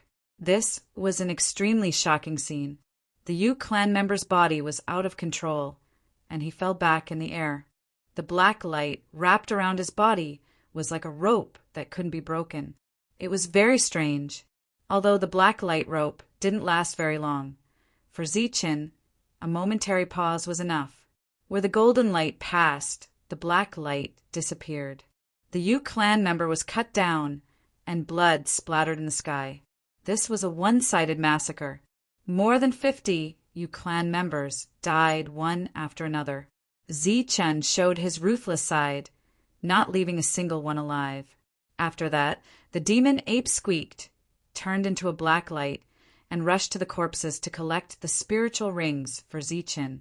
It was very happy. After a while, the demon ape returned with a pile of spiritual rings in its small claws, showing off to Zichen. This time, Zichen's harvest was huge. In addition to tens of millions of vitality stones, there were more than 100 spiritual rings in his hand. Now, count how many vitality stones I have. Leaving the battlefield, Zichen found a beautiful place and began to count his harvest. He opened the spiritual rings one by one and counted the wealth inside. This one is not bad. There are more than 1,000 mid-grade vitality stones. It should be a mid-stage Yu clan member's spiritual ring. This one is too poor. Why are there only low-grade vitality stones? There isn't even a single mid-grade vitality stone. What a pauper. Wow, this is a lot. There are more than 3,000 mid-grade vitality stones. Opening one spirit ring after another, Zichen felt like he was on a treasure hunt. He was beaming with joy. He had never realized that counting primal stones could be such a delightful thing. It could make one happy for a long time. Zichen did not have many vitality stones left from the last robbery. He was originally worried that without the mid-grade vitality stones, his cultivation speed would slow down. But after this incident, Zichen did not need to worry at all. So far, Zichen had seen more than 10,000 mid-grade vitality stones, and there were still many spiritual rings that he had not checked. These vitality stones were enough for him to go into seclusion for a while. "What are you looking at?" I said. "You don't have a share of these things." Seeing so many vitality stones shining and dazzling, Zichen was delighted. But when he saw the monk coming over, he immediately became alert and quickly took away the spiritual rings that he had not checked. "Stop acting like a villain. I'm not here to ask you for primordial stones. I'm here to ask you what plans you have for the future." Tyrant stared at Zichen as he took away all the spiritual rings and said in a bad mood, "Find a place to go into seclusion and break through to mid-stage Yu clan."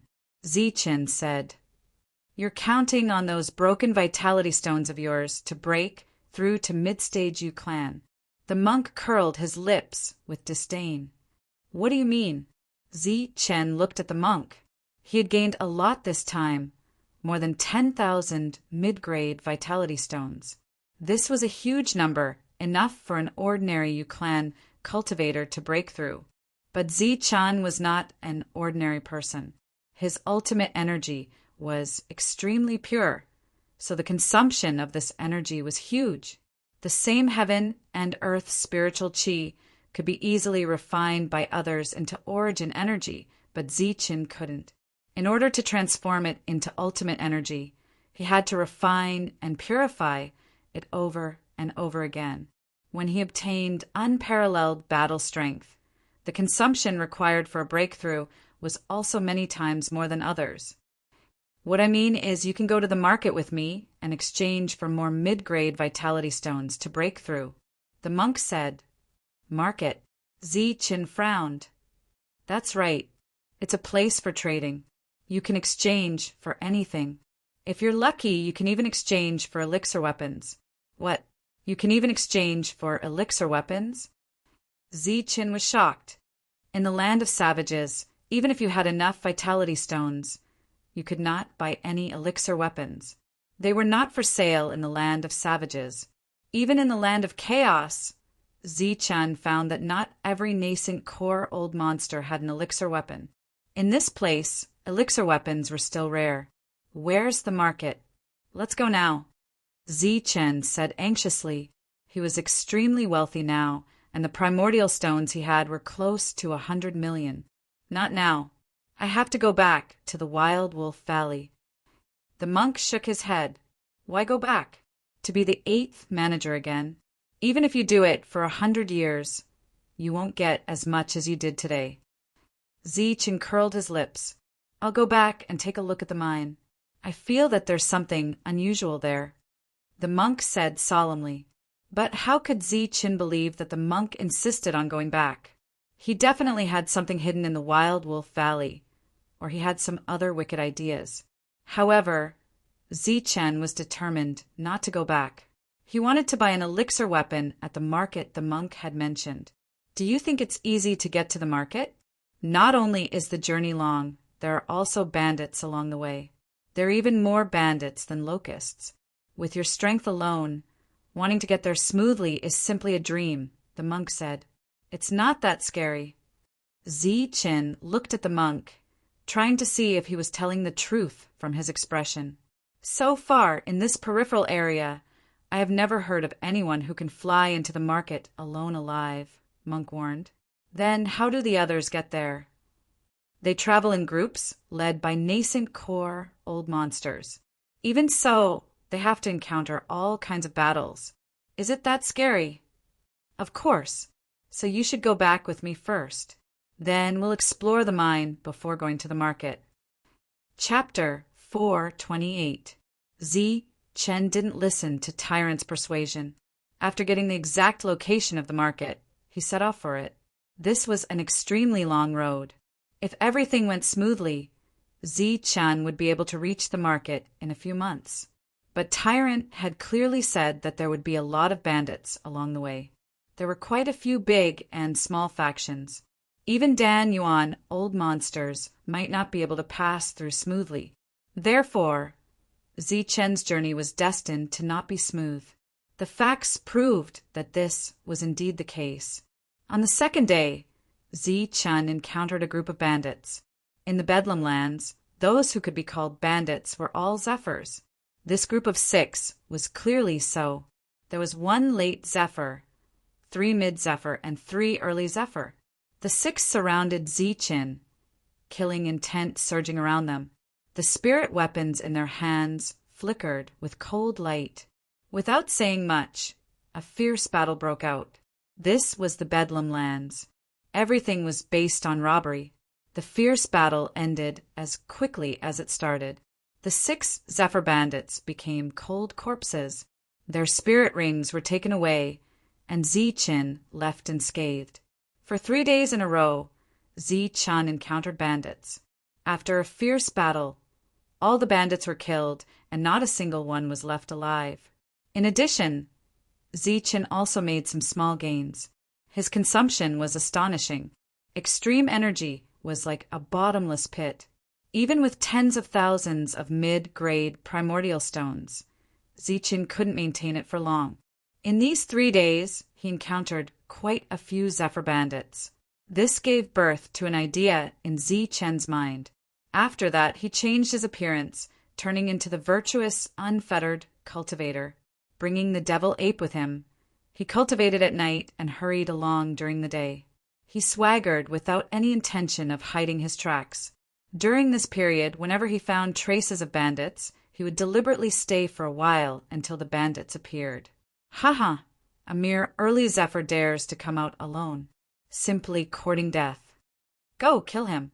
The same words, the same sinister laughter, and the same scene played out almost every day.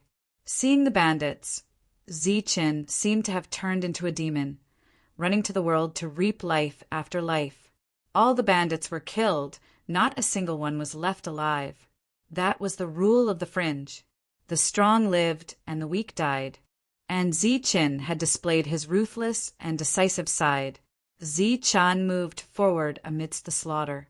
In the blink of an eye, a month had passed, and Chen had encountered dozens of forces. All of them were flight users, and the number of flight users he had killed was uncountable. During this month, Zi-Chun cultivated at night and slaughtered during the day. As his realm steadily increased, his understanding of battle skills also deepened. Extreme Yin and Extreme Yang in particular had made great progress. These were battle skills that even the Lightning Youth could not evolve. When he had obtained the inheritance, Zi-Chun had clearly seen the scene of the heavens falling and the earth rending when these two battle skills were unleashed. Apart from that, Zi-Chun had finally comprehended the true essence of the first style of the tyrannical fist. He was now able to unleash a truly tyrannical punch that was extremely powerful. After a month of fighting, Zi-Chun had thoroughly grown tired of killing. And so, during the second month, apart from a few bandit leaders or extremely vicious people, Zi-Chun rarely killed anyone. Although he had let quite a few people go, he had to get the spirit rings. That was the main reason why Zi-Chun had acted. And the name of the virtuous, unfettered man also began to spread in the outer regions. A mere early flight user had the power of a peak flight user, and he also possessed extreme speed. No matter how many people there were, they were unable to surround him. The various deeds of the virtuous, unfettered man spread in the outer regions, to the point that the news seemed to have grown wings and spread to the depths. For a moment, it caused the expressions of many bandits and unfettered people to change. After a night of cultivation, Zi-Chun opened his eyes at dawn. His eyes were flickering. It was time to go. He had been walking and stopping like this for the past 2 months. Squeak, squeak. On the side. Seeing Zi-Chun get up, the devil ape immediately jumped up and burrowed into Zi-Chun's arms, continuing to rest. I wonder what kind of forces I'll run into this time. Zi-Chun was filled with anticipation. Moving forward like this was also a kind of experience. After flying for a short while, Zi-Chun saw corpses on the ground. They were all flying, and there was still blood flowing out of their wounds. It was obvious that they had died not long ago, and their spirit rings had long been taken away. Two forces must have run into each other. There were many wounds on the corpses, and they appeared to be in a mess. Moreover, they were left by different weapons. After checking the corpses, Zi-Chun continued forward. Not long after, he heard the sound of energy explosions in the distance. As he looked over, he saw many figures in the distance, like small black dots. By the time Zi-Chun approached, the battle had already ended. It was a battle between two forces, and at this moment, one side had already lost all its members. On the other side, there were still a dozen flight users covered in blood and surging with killing intent. Yes, the leader was a black-robed man with a cold gaze and a powerful aura. After seeing Zi-Chun, he frowned slightly. There's still a fish that escaped the net. I'll deal with him. A young man at the early stage of flight user charged towards Zi-Chun with a spirit weapon. He was not an ordinary early-stage flight user. Before this, he had killed at least 3 existences of the same level. His battle strength was very strong, and he could face enemies of a higher level. At this moment, the battle had ended, and there was still one remaining. He also wanted to show off his battle strength and slashed towards Zi-Chun with his spirit weapon. Pum! But in the next moment, Zi-Chun punched out. Golden light flashed, and the spirit weapon exploded. The young man flew backwards, his eyes filled with shock. His life force gradually dissipated, and his spirit ring had already been taken away. Instant kill. What?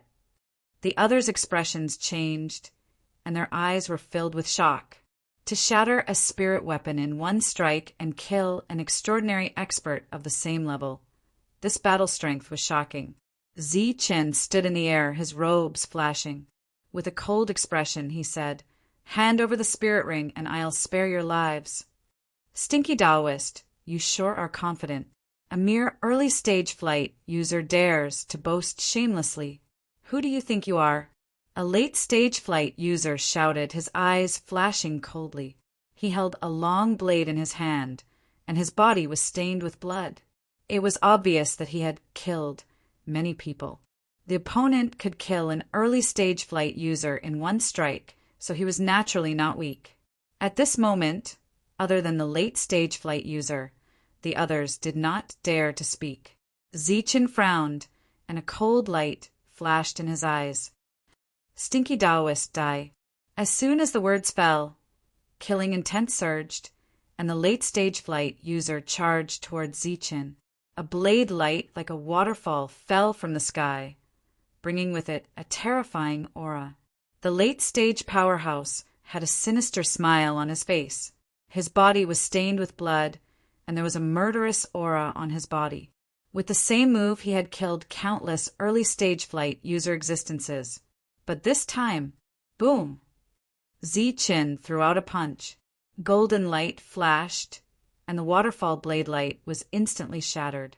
At the same time, a golden light flashed in front of the late-stage flight user. Poof!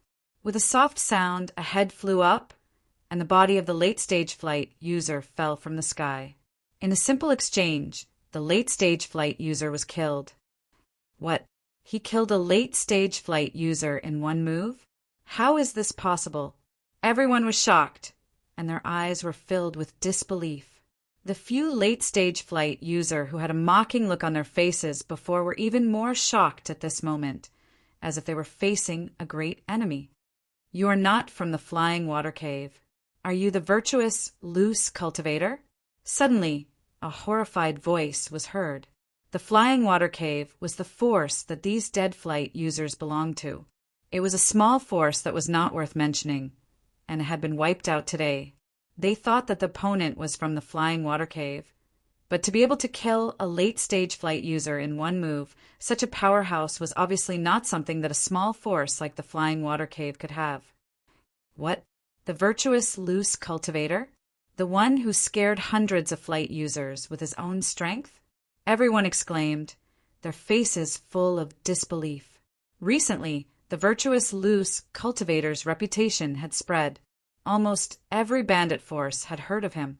In the past 2 months, he had killed many flight users and created an undefeated legend. He was known as the invincible flight user. Rumor has it that the virtuous loose cultivator is only at the early stage of the flight user, and he's not very old. He's wearing a Taoist robe.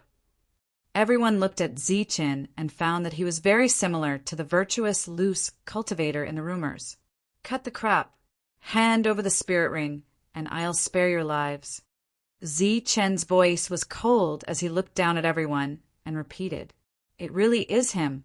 Heavens, I didn't expect him to appear here. Did he kill all the way from the outer area to here? The others were shocked. This was a true fiend. Who knew how many forces he had killed along the way? What arrogance. Virtuous loose cultivator. So what if you're invincible in the flight user? Do you know which power we belong to? The black-robed leader's expression changed as he shouted at Zichen. I don't care what power you belong to. I only recognize spirit rings. Hand over your spirit ring and you'll live. If you don't, you'll die. Zichen's voice was still cold. We're from the barbarian bull village, the strongest power in this region. There are several nascent core experts in our village. If you dare to rob us now, be careful that you won't be able to walk out of here alive, shouted the black-robed man. You're threatening me. Zichen's eyes flashed with killing intent. It's not a threat, it's a fact. If you dare to touch us, then an invincible flight user won't be enough, unless you have an invincible nascent core. The black-robed man faced off against Zichen. Zichen's lips suddenly curled into a smile. When it fully bloomed, it turned into a sinister grin. Zichen's figure disappeared into thin air. Not good. Seeing the virtuous loose cultivator's figure suddenly disappear, the leader's expression immediately changed. He quickly dodged to the side. Uft! Golden light flashed and blood spurted out. One of the leader's arms suddenly left his body and flew into the air. Damn it! You dare to touch the people of our barbarian bull village? You're courting death. The leader covered his severed arm and shouted, Kill! Kill him for me! But as soon as he finished speaking, he looked around. There was no one left. The others had already run away. What kind of joke was this? This was the virtuous loose cultivator. With his power alone, he had forced hundreds of people to flee. Among them, there was no lack of powerful cave masters. At this moment, there were only a dozen of them. How could they dare to attack the virtuous, loose cultivator? Looking at the fleeing figures, the leader's nose was about to become crooked from anger. He wanted to shout for them to come back. Chapter 4:29. A golden light flashed, and the leader's eyes dimmed. His vitality dissipated, and his body fell from the sky. Taking the ring, Zichun turned into a beam of light and chased after the fleeing Zephyr. Puff! Golden light flickered as if a sharp blade had sliced across. Blood spurted out as one of them fell from the sky. There were only a dozen of them, and they had no chance of winning against Zichun. In the end, they couldn't escape and were all killed by Zichun. After 2 months of travel, Zichun had left the outer region of the Land of Chaos and arrived at the central region. Compared to the outer region, there were more experts here and more core realm old monsters. Moreover, this barbarian bull village was one of the major forces in the central region. It was said that there were 10 core realm old monsters. Zichun had heard about it before, so he acted decisively and killed them all. Taking the ring, Zichun left in a hurry. He was relatively low-key in the central region. Not long after, a team of nearly 100 people arrived. There was no lack of late Zephyr realm experts among them, each emitting a powerful aura. It's the 5th Brothers team. No wonder they didn't meet up with us. They're all dead. Seeing the dead men on the ground, everyone's face changed. What a sharp attack. Almost all of them were killed in one blow. So clean. Could it be in core realm old monster? Looking at the wounds on the dead cultivators, a middle-aged man frowned. Impossible. Why wouldn't core realm old monster attack us? Moreover, within hundreds of thousands of miles, who doesn't know about our barbarian bull village? Who would dare to be enemies with the 10 core realm old monsters? It doesn't matter. If we die, then we die. Let's go and guard the mine first. Before my lord returns, nothing must happen to it. Then the group left in a hurry, not even bothering to deal with the dead bodies on the ground. Zichun moved forward at a fast speed and didn't meet anyone from the barbarian bull village. At night, he once again meditated, absorbing mid-grade vitality stones one by one. The energy of heaven and earth also gathered toward Zichun from all directions. Suddenly, Zichun felt a powerful aura coming from the horizon. Could it be that the people from the barbaric ox stronghold have already caught up? Opening his eyes, Zichun frowned slightly. Then he retracted his aura and hid himself, waiting to see what would happen. If it was really someone from the barbarian bull stronghold chasing after him, then he wouldn't mind sending them on their way. A few moments later, silhouettes appeared in the sky. There were hundreds of them in the air, emitting powerful auras. Furthermore, there was no lack of late-stage Zephyr plane existences among them. So many late-stage Zephyr realm warriors. Looking at the silhouettes in the sky, Zichun's eyes brightened. There was no original Dan old monster in the team. Relying on his extreme speed, he could definitely slaughter everyone and reap a great harvest. Faster, faster. If you can't get there before dawn, you might lose your life. Everyone was very fast. They hurriedly flew over Zichun's head and disappeared in the blink of an eye. They did not even release their spiritual senses. Why are they in such a hurry? They must be in a hurry. Did something happen ahead? Zichun frowned and appeared from the darkness. In this area, there was no other force that could dispatch so many experts except for the barbarian bull stronghold.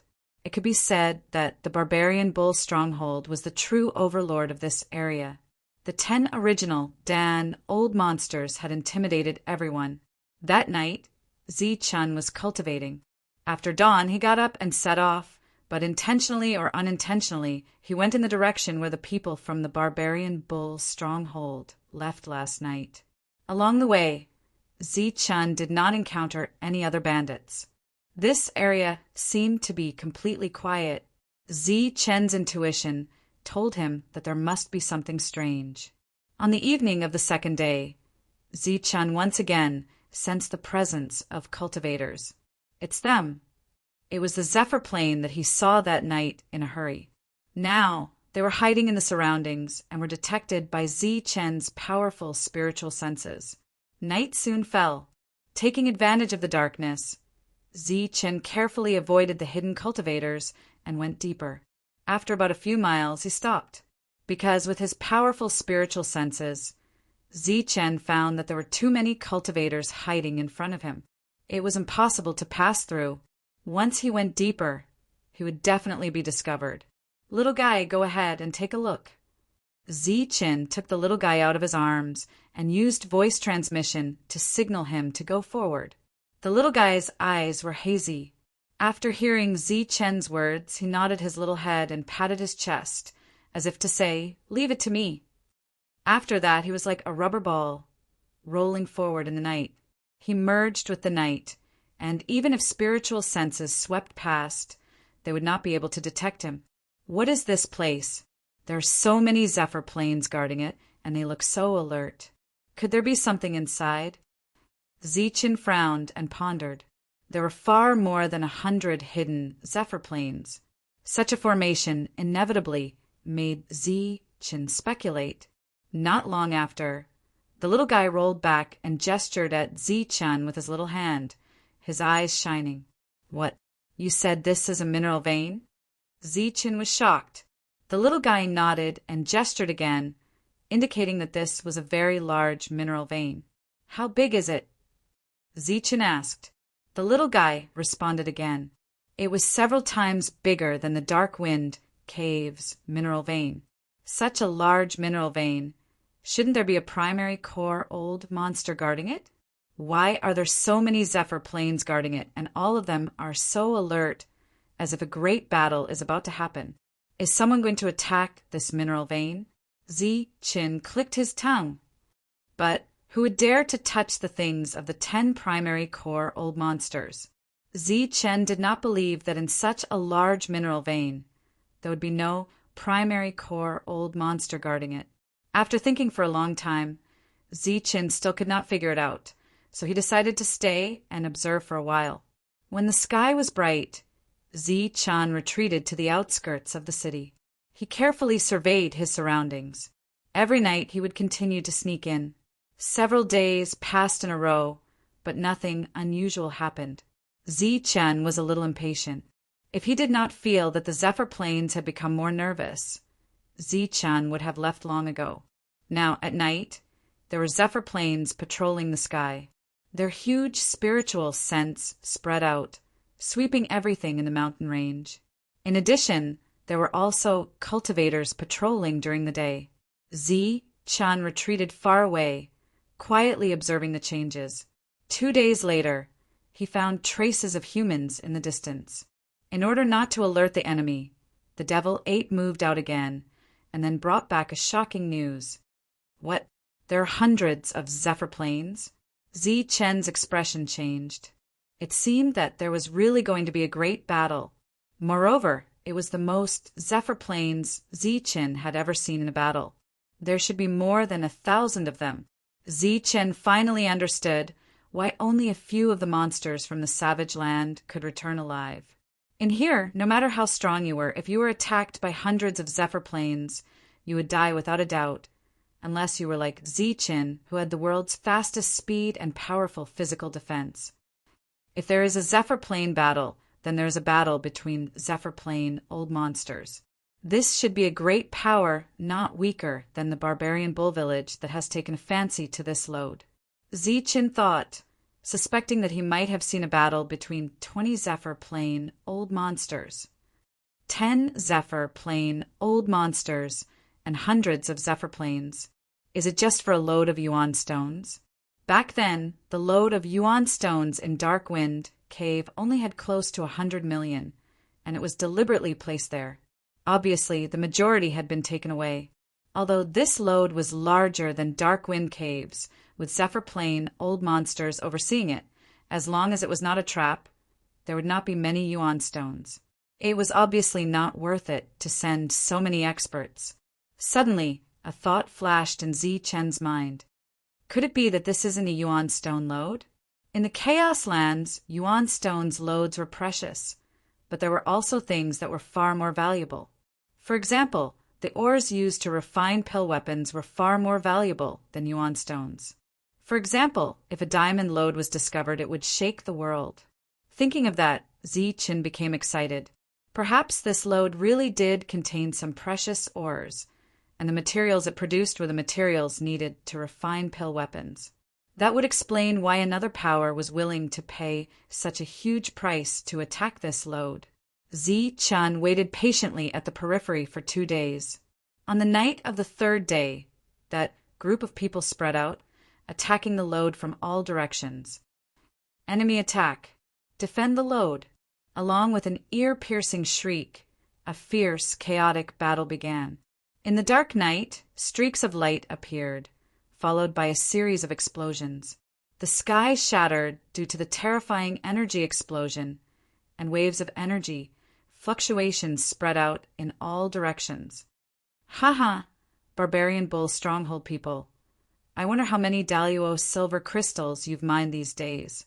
Hearty laughter rang out between heaven and earth. Powerful auras appeared, all of them at the late Zephyr realm. They formed a powerful force that charged towards the lode. Damn it, it's the setting sun mountain people. Kill them. A cold voice rang out from the lode, and then another group of Zephyr realm people charged out. Boom! Waves of energy swept out, and a series of explosions rang out. This was a chaotic battle. There were more than 1,000 Zephyr realm people participating in this battle, and there were Zephyr realm people dying every moment. Blood splattered everywhere, and in just a few breaths of time, the world was filled with a thick smell of blood. Pum! Waves of energy fell down, and mountains exploded, and vegetation turned to dust. Zi Chen, who was watching from afar, was speechless. This chaotic battle of 1,000 people was really terrifying. In this battle, the combat strength of an individual was almost negligible. As soon as they appeared, dozens of attacks were launched, densely packed, and fell in the same direction. In an instant, a large number of Zephyr realm people died. Here, there was almost no difference between the late Zephyr realm and the early Zephyr realm. Anyone who was swept by a wave of energy would die. In just a short moment, the number of Zephyr realm people who died was close to 100. At the same time, Zi Chen found that these Zephyr realm people were crazily charging towards the lode during the fierce battle. This was very different from what he had imagined before. Luo-san, you came here to rob us today. Aren't you afraid that our 10-core realm old monsters will come back and destroy your setting sun mountain? A cold voice sounded, and a middle-aged man rose into the air. P.S. This is the 3rd update from yesterday. I owe a lot of updates. I wanted to try to break out, but who knew that I only managed to release 2 chapters yesterday? The pressure is a bit small. Chapter 430. Over 1,000 people were engaged in an intense battle in the air. Colorful and gorgeous attacks filled the horizon, and the night was almost turned into day. Spirit weapons transformed into cold beams of light, like bolts of lightning. Under the control of spiritual sense, they engulfed everything. One by one, they died in the flashes of cold light. Large amounts of corpses fell from the sky. It was an extremely shocking scene. Below, Zi Chen was hiding in the darkness, ready to take advantage of the chaos to attack. But when he heard this, his expression changed. The 10 primal core old monsters of the Barbarian Bull Stronghold aren't here. This was unexpected. The 10 primal core old monsters of the Barbarian Bull Stronghold were not here at the moment. The fierce battle in the sky continued, but Zi Chen's gaze was constantly flickering. He was now certain that this was a rare or vein that produced Daluo silver crystals. This was a material for forging pill weapons, and its value far exceeded that of primal stones of the same volume. Pumeng, don't think that just because your barbarian bull stronghold has 10 primal core old monsters, you're invincible in this region. Let me tell you, the number of primal core old monsters in our Sunset Mountain is no less than yours, snorted a late-stage Uskai expert named Luo Senator then. He signaled a large group of people to launch a destructive attack at Pumeng. Luo-san, you're courting death! Pumeng shouted. At the same time, a large amount of brilliant light rose from where he was and attacked Luo Sr. I think you're the ones courting death. If you don't obediently hand over the Daluo silver crystals, everyone in your barbarian bull stronghold will die today. Boom! A large amount of brilliant light collided, erupting with a world-shattering sound. The void was constantly torn apart and huge cracks appeared. Miserable screams echoed in the night. It was very mournful and more people died in the air. You dare to attack our barbarian bull stronghold? Just wait for the anger of the 10 primal core old monsters. Pumeng roared, killing intent flashing in his eyes. This time we're purely fighting in the air. Even if the 10 primal core old monsters come back, they won't have anything to say. At most, they'll just blame your Uskai for being too useless. Luo's son had brought many experts with him, much more than the original barbarian bull stronghold. As the battle raged on, the barbarian bull stronghold gradually lost ground. Pumeng, didn't your barbarian bull stronghold claim to have over 1,000 people in the air? Why are there so few of you? Are the others hiding in the mines? Or are they not here at all? Are they guarding the other resources? Luo's son sneered. Luo's son, you are smart. They really didn't come. Ha, then just wait for your death. But it's too early for you to be happy. They didn't come, but they didn't guard the mine either. Instead, they went to your Sunset Mountains mine. What? Luo-san, do you think you are very smart? Since I, Pumeng, can predict that you would attack us, naturally, I have already made preparations. Haha, if I am not mistaken, your vein should have already been taken by our people. We should be counting the spoils right now. Pumeng laughed. Damn it, how dare you plot against us? I will make you suffer a fate worse than death. Everyone, charge! Charge into the mine and take the Daluo silver crystals, then return to the mine to support. Luo's son roared, his expression becoming ferocious. Immediately after, the group of people in the air that he brought seemed to have fallen into a frenzy, launching even more intensive and terrifying attacks. Everyone hold on. As long as we can buy some time, when our people come back, it will be their time of death. Pumeng was also encouraging his people. In an instant, the battle became even more intense. Below, Zi-chan was overjoyed when he heard the conversation between the two sides. The top 10 core experts of the barbarian bull stronghold were not here, and this time the core experts of the Sunset Mountain were not here either. Those who came were all in the air. It was as if the heavens were helping him. So he moved. Swoosh! In a flash of golden light, he appeared from the ground and went straight to the mine. At the same time, some cultivators of the Sunset Mountain also went straight to the mine. From afar, one figure after another flew to the mine, and Zi-chan was just one of them. Boom!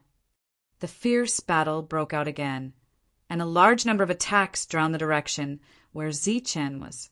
The destructive energy continued to surge, and some of the people in the air who rushed forward coughed up blood and were severely injured. Only Zi-chan was unscathed and rushed into the depths. Brother, do your best. Seeing that one of them was fine, the other people who were seriously injured also spoke. At the same time, they launched fierce attacks to buy time for Zi-chan. Little brother, it's up to you. The others also spoke. This time there were hundreds of people in the air who came, and they belonged to several forces. Not many of them knew each other, and seeing a stranger rush in, they were not surprised at all. Zi-chan, who was rushing forward, was slightly stunned. This little brother was obviously addressed to him, and he quickly reacted and shouted, "Everyone cover me!" Swoosh! In a flash of golden light, he rushed forward for dozens of meters. After that, a large amount of energy supply arrived and swallowed him again. Stop him, and kill all the bastards of the Sunset Mountain. Above the sky, Pu Meng's voice was constantly heard, and he was constantly commanding the others to attack.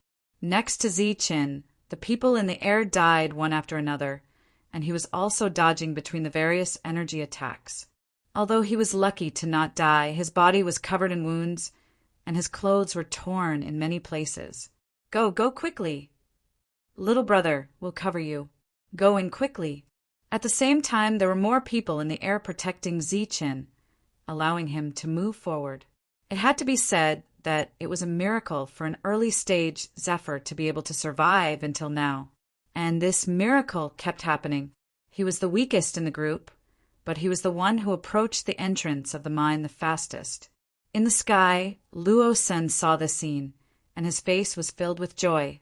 He shouted, "Everyone, do your best to escort this little brother into the mine." There were too many people this time, hundreds of people, and even Luo Sen couldn't recognize all of them. He thought that Ziqin was a subordinate of a late-stage Zephyr. In this area, the barbarian bull village was the boss, and only the Sunset Mountain could touch them. At this moment, the two sides were fighting fiercely, and they naturally didn't expect that there would be a bold guy who took the opportunity to sneak in. After that, the energy in the sky became more violent, and the people of the Sunset Mountain began to suppress the people of the barbarian bull village, so that they didn't have all the energy to kill Ziqin. In the end, Ziqin rushed into the mine. At the same time, there were some cultivators of the Sunset Mountain who rushed in with Ziqin. At this moment, they completely regarded Ziqin as one of their own, and many people were still protecting him. Kill! After rushing into the mine, there was another shout from inside. There were some Zephyr hiding here, but there were not many of them. Little brother, I'll stop them. You go in quickly. A late-stage Zephyr stood in front of Ziqin. At the same time, the others also flashed and blocked the others for Ziqin. No, I'll cover. You all go in. At worst, I'll die. Ziqin said in a low and tragic voice. Brother, we're satisfied with your words. The others turned their heads and took a deep look at Ziqin, remembering this righteous little brother, and then rushed forward. You're weak, but you're fast. You're most suitable for treasure hunting. Go quickly and get the Daluo silver crystal. You're the pride of our Sunset Mountain. The group of people didn't hesitate and opened the way for Ziqin. Along the way, Ziqin displayed an extremely fast speed. He was not slower than them, but his strength was not strong. There were many wounds on his body, which was seen by everyone, so they protected him and allowed him to enter the mine to search for treasures. Well, you guys hold on. I'll be back soon. Ziqin spoke again, but he couldn't wait to go deeper into the mine. So fast. This time, we'll definitely be able to get a lot of Daluo silver crystals. The other people who rushed in blocked the Zephyr of the barbarian bull camp, and their eyes were full of hope. Ziqin rushed forward, and his huge spiritual sense swept around, searching for the location of all the ores. The depths of the mine were like an underground world, and it was very difficult to find Daluo silver crystals smoothly. Last time in the Yuan Stone vein, there was a fierce battle with the core old monsters, and the energy fluctuations led Ziqin to the right place. But this time, Ziqin had to find it himself. Along the way, he occasionally found one or two Zephyrs, as well as some true energy realm cultivators who were working as miners, trembling in fear. Poof! Ziqin's eyes flashed coldly, and a golden light shot out from his hand. A mid-stage Zephyr was beheaded, and his head rolled far away. And before the other party's corpse fell, Ziqin was already very far away. Along the way, all the Zephyrs he encountered were all killed by Ziqin, and as for the miners hiding in the corners, they were all let go. At this moment, his powerful strength was completely displayed, and all the Zephyrs blocking his way were killed. At the same time, he searched every mine and must find the location of Daluo silver crystals. In the depths of the mine, there were 6 Zephyrs gathered here. One of them was a late-stage Zephyr, and the other 5 were early-stage Zephyr. Next to it were pieces of crystals, all of them the size of a fist. They emitted silver light, resplendent and dazzling. There were over a dozen of them. These were great Luo silver crystals, one of the materials used to forge pill weapons. They were extremely expensive. You're all early-stage Zephyr, and all of you know how to hide. Later, you'll hide in the depths of each mine, and don't come out unless absolutely necessary. Remember, don't leave this mine. The late-stage Zephyr emphasized. Yes, sir. Okay, pay attention to hiding. Remember, suppress your strength and hide with those miners. The late-stage Zephyr ordered again, but at this moment he found that the expressions of the 5 people in front of him changed. Each of them had their mouths wide open, and their faces were full of shock. The little 5 Zephyrs were shocked. Before they could say the word, they saw a dazzling golden light flashing. Poof! The golden light flashed and blood burst out. The late-stage Zephyr didn't even notice it, and his head was chopped off. Blood sprayed on the faces of the 5 people. What a good plan, hiding among the miners. If I came a little later, I'm afraid I would have been fooled. Chapter 431. In the depths of the mine, there were more than a dozen pieces of Daluo silver crystals, shining with dazzling silver light. If he hadn't come in time and discovered these 6 people, Zichun would have thought that there were only these Daluo silver crystals here. The 5 early-stage Zephyr Realm cultivators widened their eyes and looked ahead, their eyes full of fear. It was a young man in a Taoist robe. There was a cold smile on his face, and the cold aura around him made people tremble. He killed a late-stage Zephyr Realm cultivator with one blow. The latter didn't even have time to react before his head fell to the ground. They were all early-stage Zephyr Realm cultivators, but at this moment, 5 against 1, they didn't have any confidence. Instead, they felt a kind of despair lingering in their hearts. They were terrified to the extreme. Thanks. Zichun took the dozen pieces of Daluo silver crystals on the ground and smiled. This was a real smile like a spring breeze. But in the eyes of the 5, this was the smile of a demon, making people tremble. Hand over the spirit rings, and I'll spare your lives. After taking away the Daluo silver crystals, Zichun looked at them and said indifferently, "No, we can't." The 5 looked at each other and saw the fear in each other's eyes. But at the same time, there was a trace of ruthlessness born from despair in the depths of their eyes. Handing over the spirit rings was equivalent to handing over their lives. Even if they didn't die now, the people of the barbarian bull village wouldn't let them go. It could be said that handing over the spirit rings meant certain death. But at this moment, it was 5 against 1. Although the opponent was very strong, but in such a narrow space, there might be a glimmer of hope. Poof! Just as a cold light flashed in their eyes, Zichun had already made his move. The golden light in his hand began to flash, turning into a sharp blade. In just a moment, the 5 of them fell into a pool of blood, and the spirit rings were in Zichun's hand. The fact proved that the 5 of them chose to attack Zichun, which was the real death. If they had handed over the spirit rings and chose to escape immediately, there might be a glimmer of hope. Boom! A terrifying energy fluctuation sounded, and the whole mine trembled, almost collapsing. Above their heads, gravel kept rolling down, and the rumbling sound echoed. Time to go! Taking the spirit rings, Zichun flashed and left. But not long after, Zichun ran into the Zephyr Realm cultivator of Sunset Mountain. "Little brother, how is it?" "How was it, little brother? Did you get the great Luo silver crystals?" "The great Luo silver crystals are in our hands, and there are quite a few of them. Let's quickly kill our way out." Chen did not slow down, and killing intent surged around him. What? You really obtained the great Luo silver crystal? Little brother, you are really something. Now that we've gotten what we want, it's time for us to leave. Let's go. We'll escort you out of here.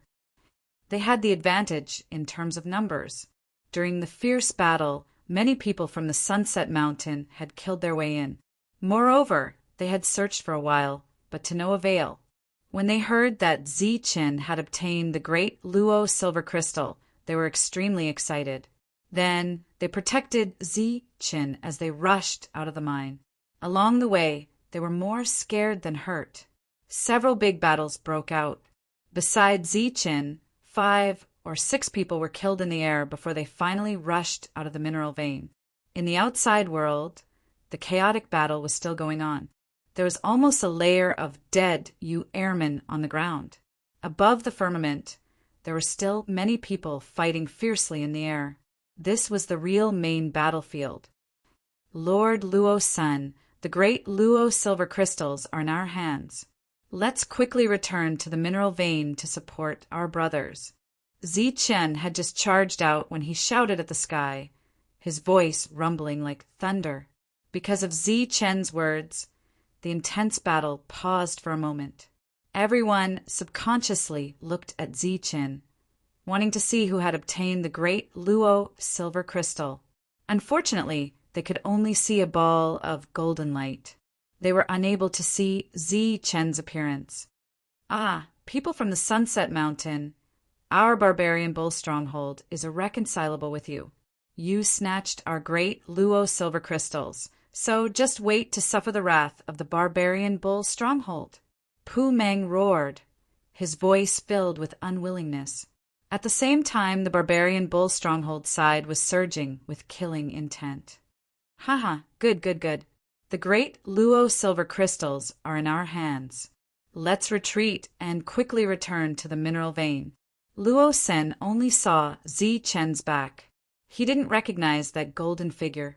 The other party was merely at the early stage of the airmen, so it was normal that he didn't recognize him. But that didn't stop him from feeling happy.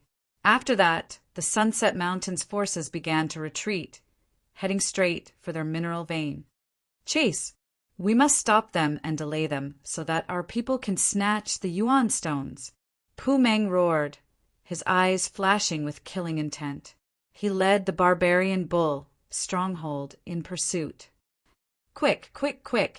Luo Sen's voice rang out, urging everyone to retreat and speed up. If they rushed back in time, they might be able to protect the mineral vein. Right. Who is that little brother's subordinate? He actually has such means. When we return, we must reward him well. Luo San was in a good mood as he looked at the golden figure being protected by everyone. I don't know whose subordinate he is. The battle just now has been completely scattered. Many of the leaders have died. Beside him, many people shook their heads, indicating that they didn't know. Hundreds of airmen belong to many forces. At this moment, there was a chaotic battle and many experts had died. It was normal that they didn't recognize a mere early-stage airman. Well, since he has made such a great contribution, when we return, we will give him a leader. Luo Sun smiled. The others nodded respectfully. In the sky, the fierce battle continued. The Sunset Mountains people retreated as they fought, retreating to the mineral vein. At the same time, more experts were guarding Chen. Chen's original intention was to leave with the great Luo silver crystals. But at this moment, with so many airmen protecting him, it would be difficult for him to leave rashly. Moreover, when leaving the mineral vein, he had a bold idea in his heart, so he let these people lead him away. The Sunset Mountain was also a major force in this area, not weaker than the barbarian bull stronghold. The two forces usually didn't interfere with each other, like two super overlords guarding their own territories. The barbarian bull stronghold had the great Luo silver crystal mineral vein, while the Sunset Mountain also had its own Yuan stone mineral vein. The Yuan stone mineral vein was very large, and it produced high-quality, mid-grade Yuan stones. Usually, there were several nascent core old monsters guarding this place, so no one dared to cause trouble here. But today, there are hundreds of you airmen attacking the Yuan Stone mineral vein. Above the mineral vein, light lingered, and a series of sonorous sounds rang out. This was a revolving grand formation, emitting endless killing intent.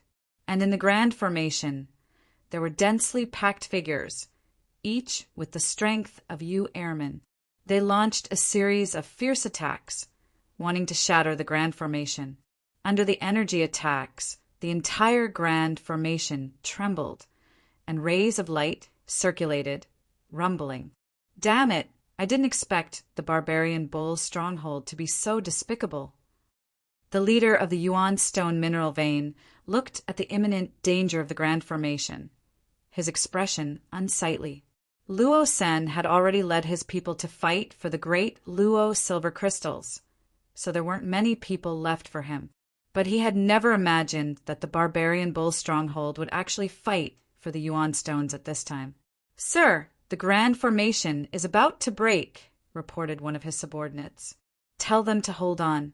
Tell them that Lord Luo San will be back soon. Also, tell everyone to prepare for a battle to the death," said the leader coldly. "Yes." Looking at the departing figures of his subordinates, the leader muttered, "Luo San, you have to come back quickly. The grand formation is about to break. Everyone go all out." The Yuan Stone mineral vein of the Sunset Mountain actually had a grand formation protecting it. This was clearly something the barbarian bull stronghold hadn't expected. Although the grand formation was about to break, it would take too much time. Moreover, they had already heard that Luo San had led even more experts to fight for the great Luo silver crystals. Boom! After a series of tremors, the grand formation was finally broken. One by one, experts appeared in the sky, emitting a monstrous killing intent. "Kill! Kill them!" shouted the leader of the barbarian bull's stronghold. At the same time, a dazzling light appeared beside him, surrounded by boundless killing intent, attacking the experts of the Sunset Mountain. "Kill!"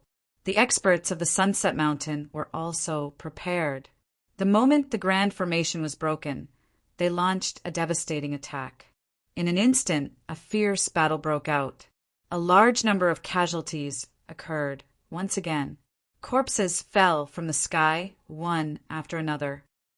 "It's useless. You have too few people. Today will be the day of your death," the leader of the barbarian bull's stronghold shouted. "Go all out and snatch the Yuan stones, then go back to support them. Everyone, hold on and delay them. Wait for Luo San to return, then annihilate all of them in one fell swoop." The two sides began a life and death battle. The scene was very intense. At this moment, lives had already become a number. But obviously, the barbarian bull's stronghold's battle strength was stronger. They had the advantage in numbers. Not long after the fierce battle, they began to suppress the other side. Moreover, many of them began to attack the mineral vein. "Lord, it's not good. We can't hold on for much longer. We have to hold on even if we have to die." The experts of the Sunset Mountain were too few. At this moment, they were constantly retreating. The entire mineral vein was almost captured. "Kill! Kill those sons of bitches from the barbarian bull stronghold. Kill! Kill them all, leave no one alive. Damn you, daring to act wildly in our Sunset Mountain. Today, you won't be able to return." At this moment, a cold voice sounded from the horizon. Then a powerful aura appeared, accompanied by a crazy killing intent. The cultivators of the Sunset Mountain finally rushed back, but they fought all the way back. There were still sounds of energy explosions in the sky. The first to appear was a group of experts guarding Zichen. Each of them was filled with killing intent as they rushed towards the people of the barbarian bull stronghold. Zichen also turned into a golden light and followed closely behind. "They're here.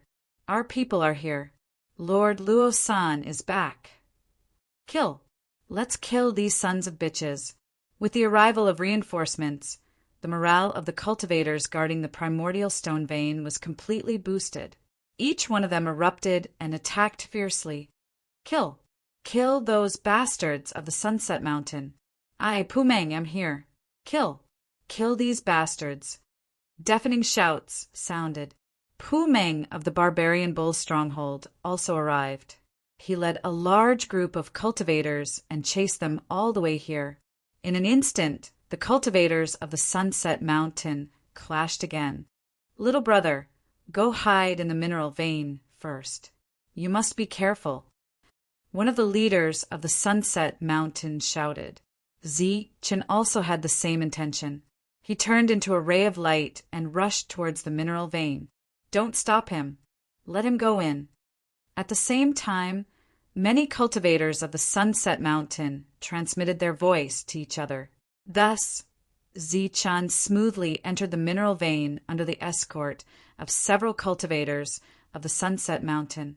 But as soon as he entered the mineral vein, Zi-chan ran towards the depths of the mineral vein. Little brother, what are you going to do? The others were startled. I'm going to find the primordial stones, Zi-chen said without slowing down.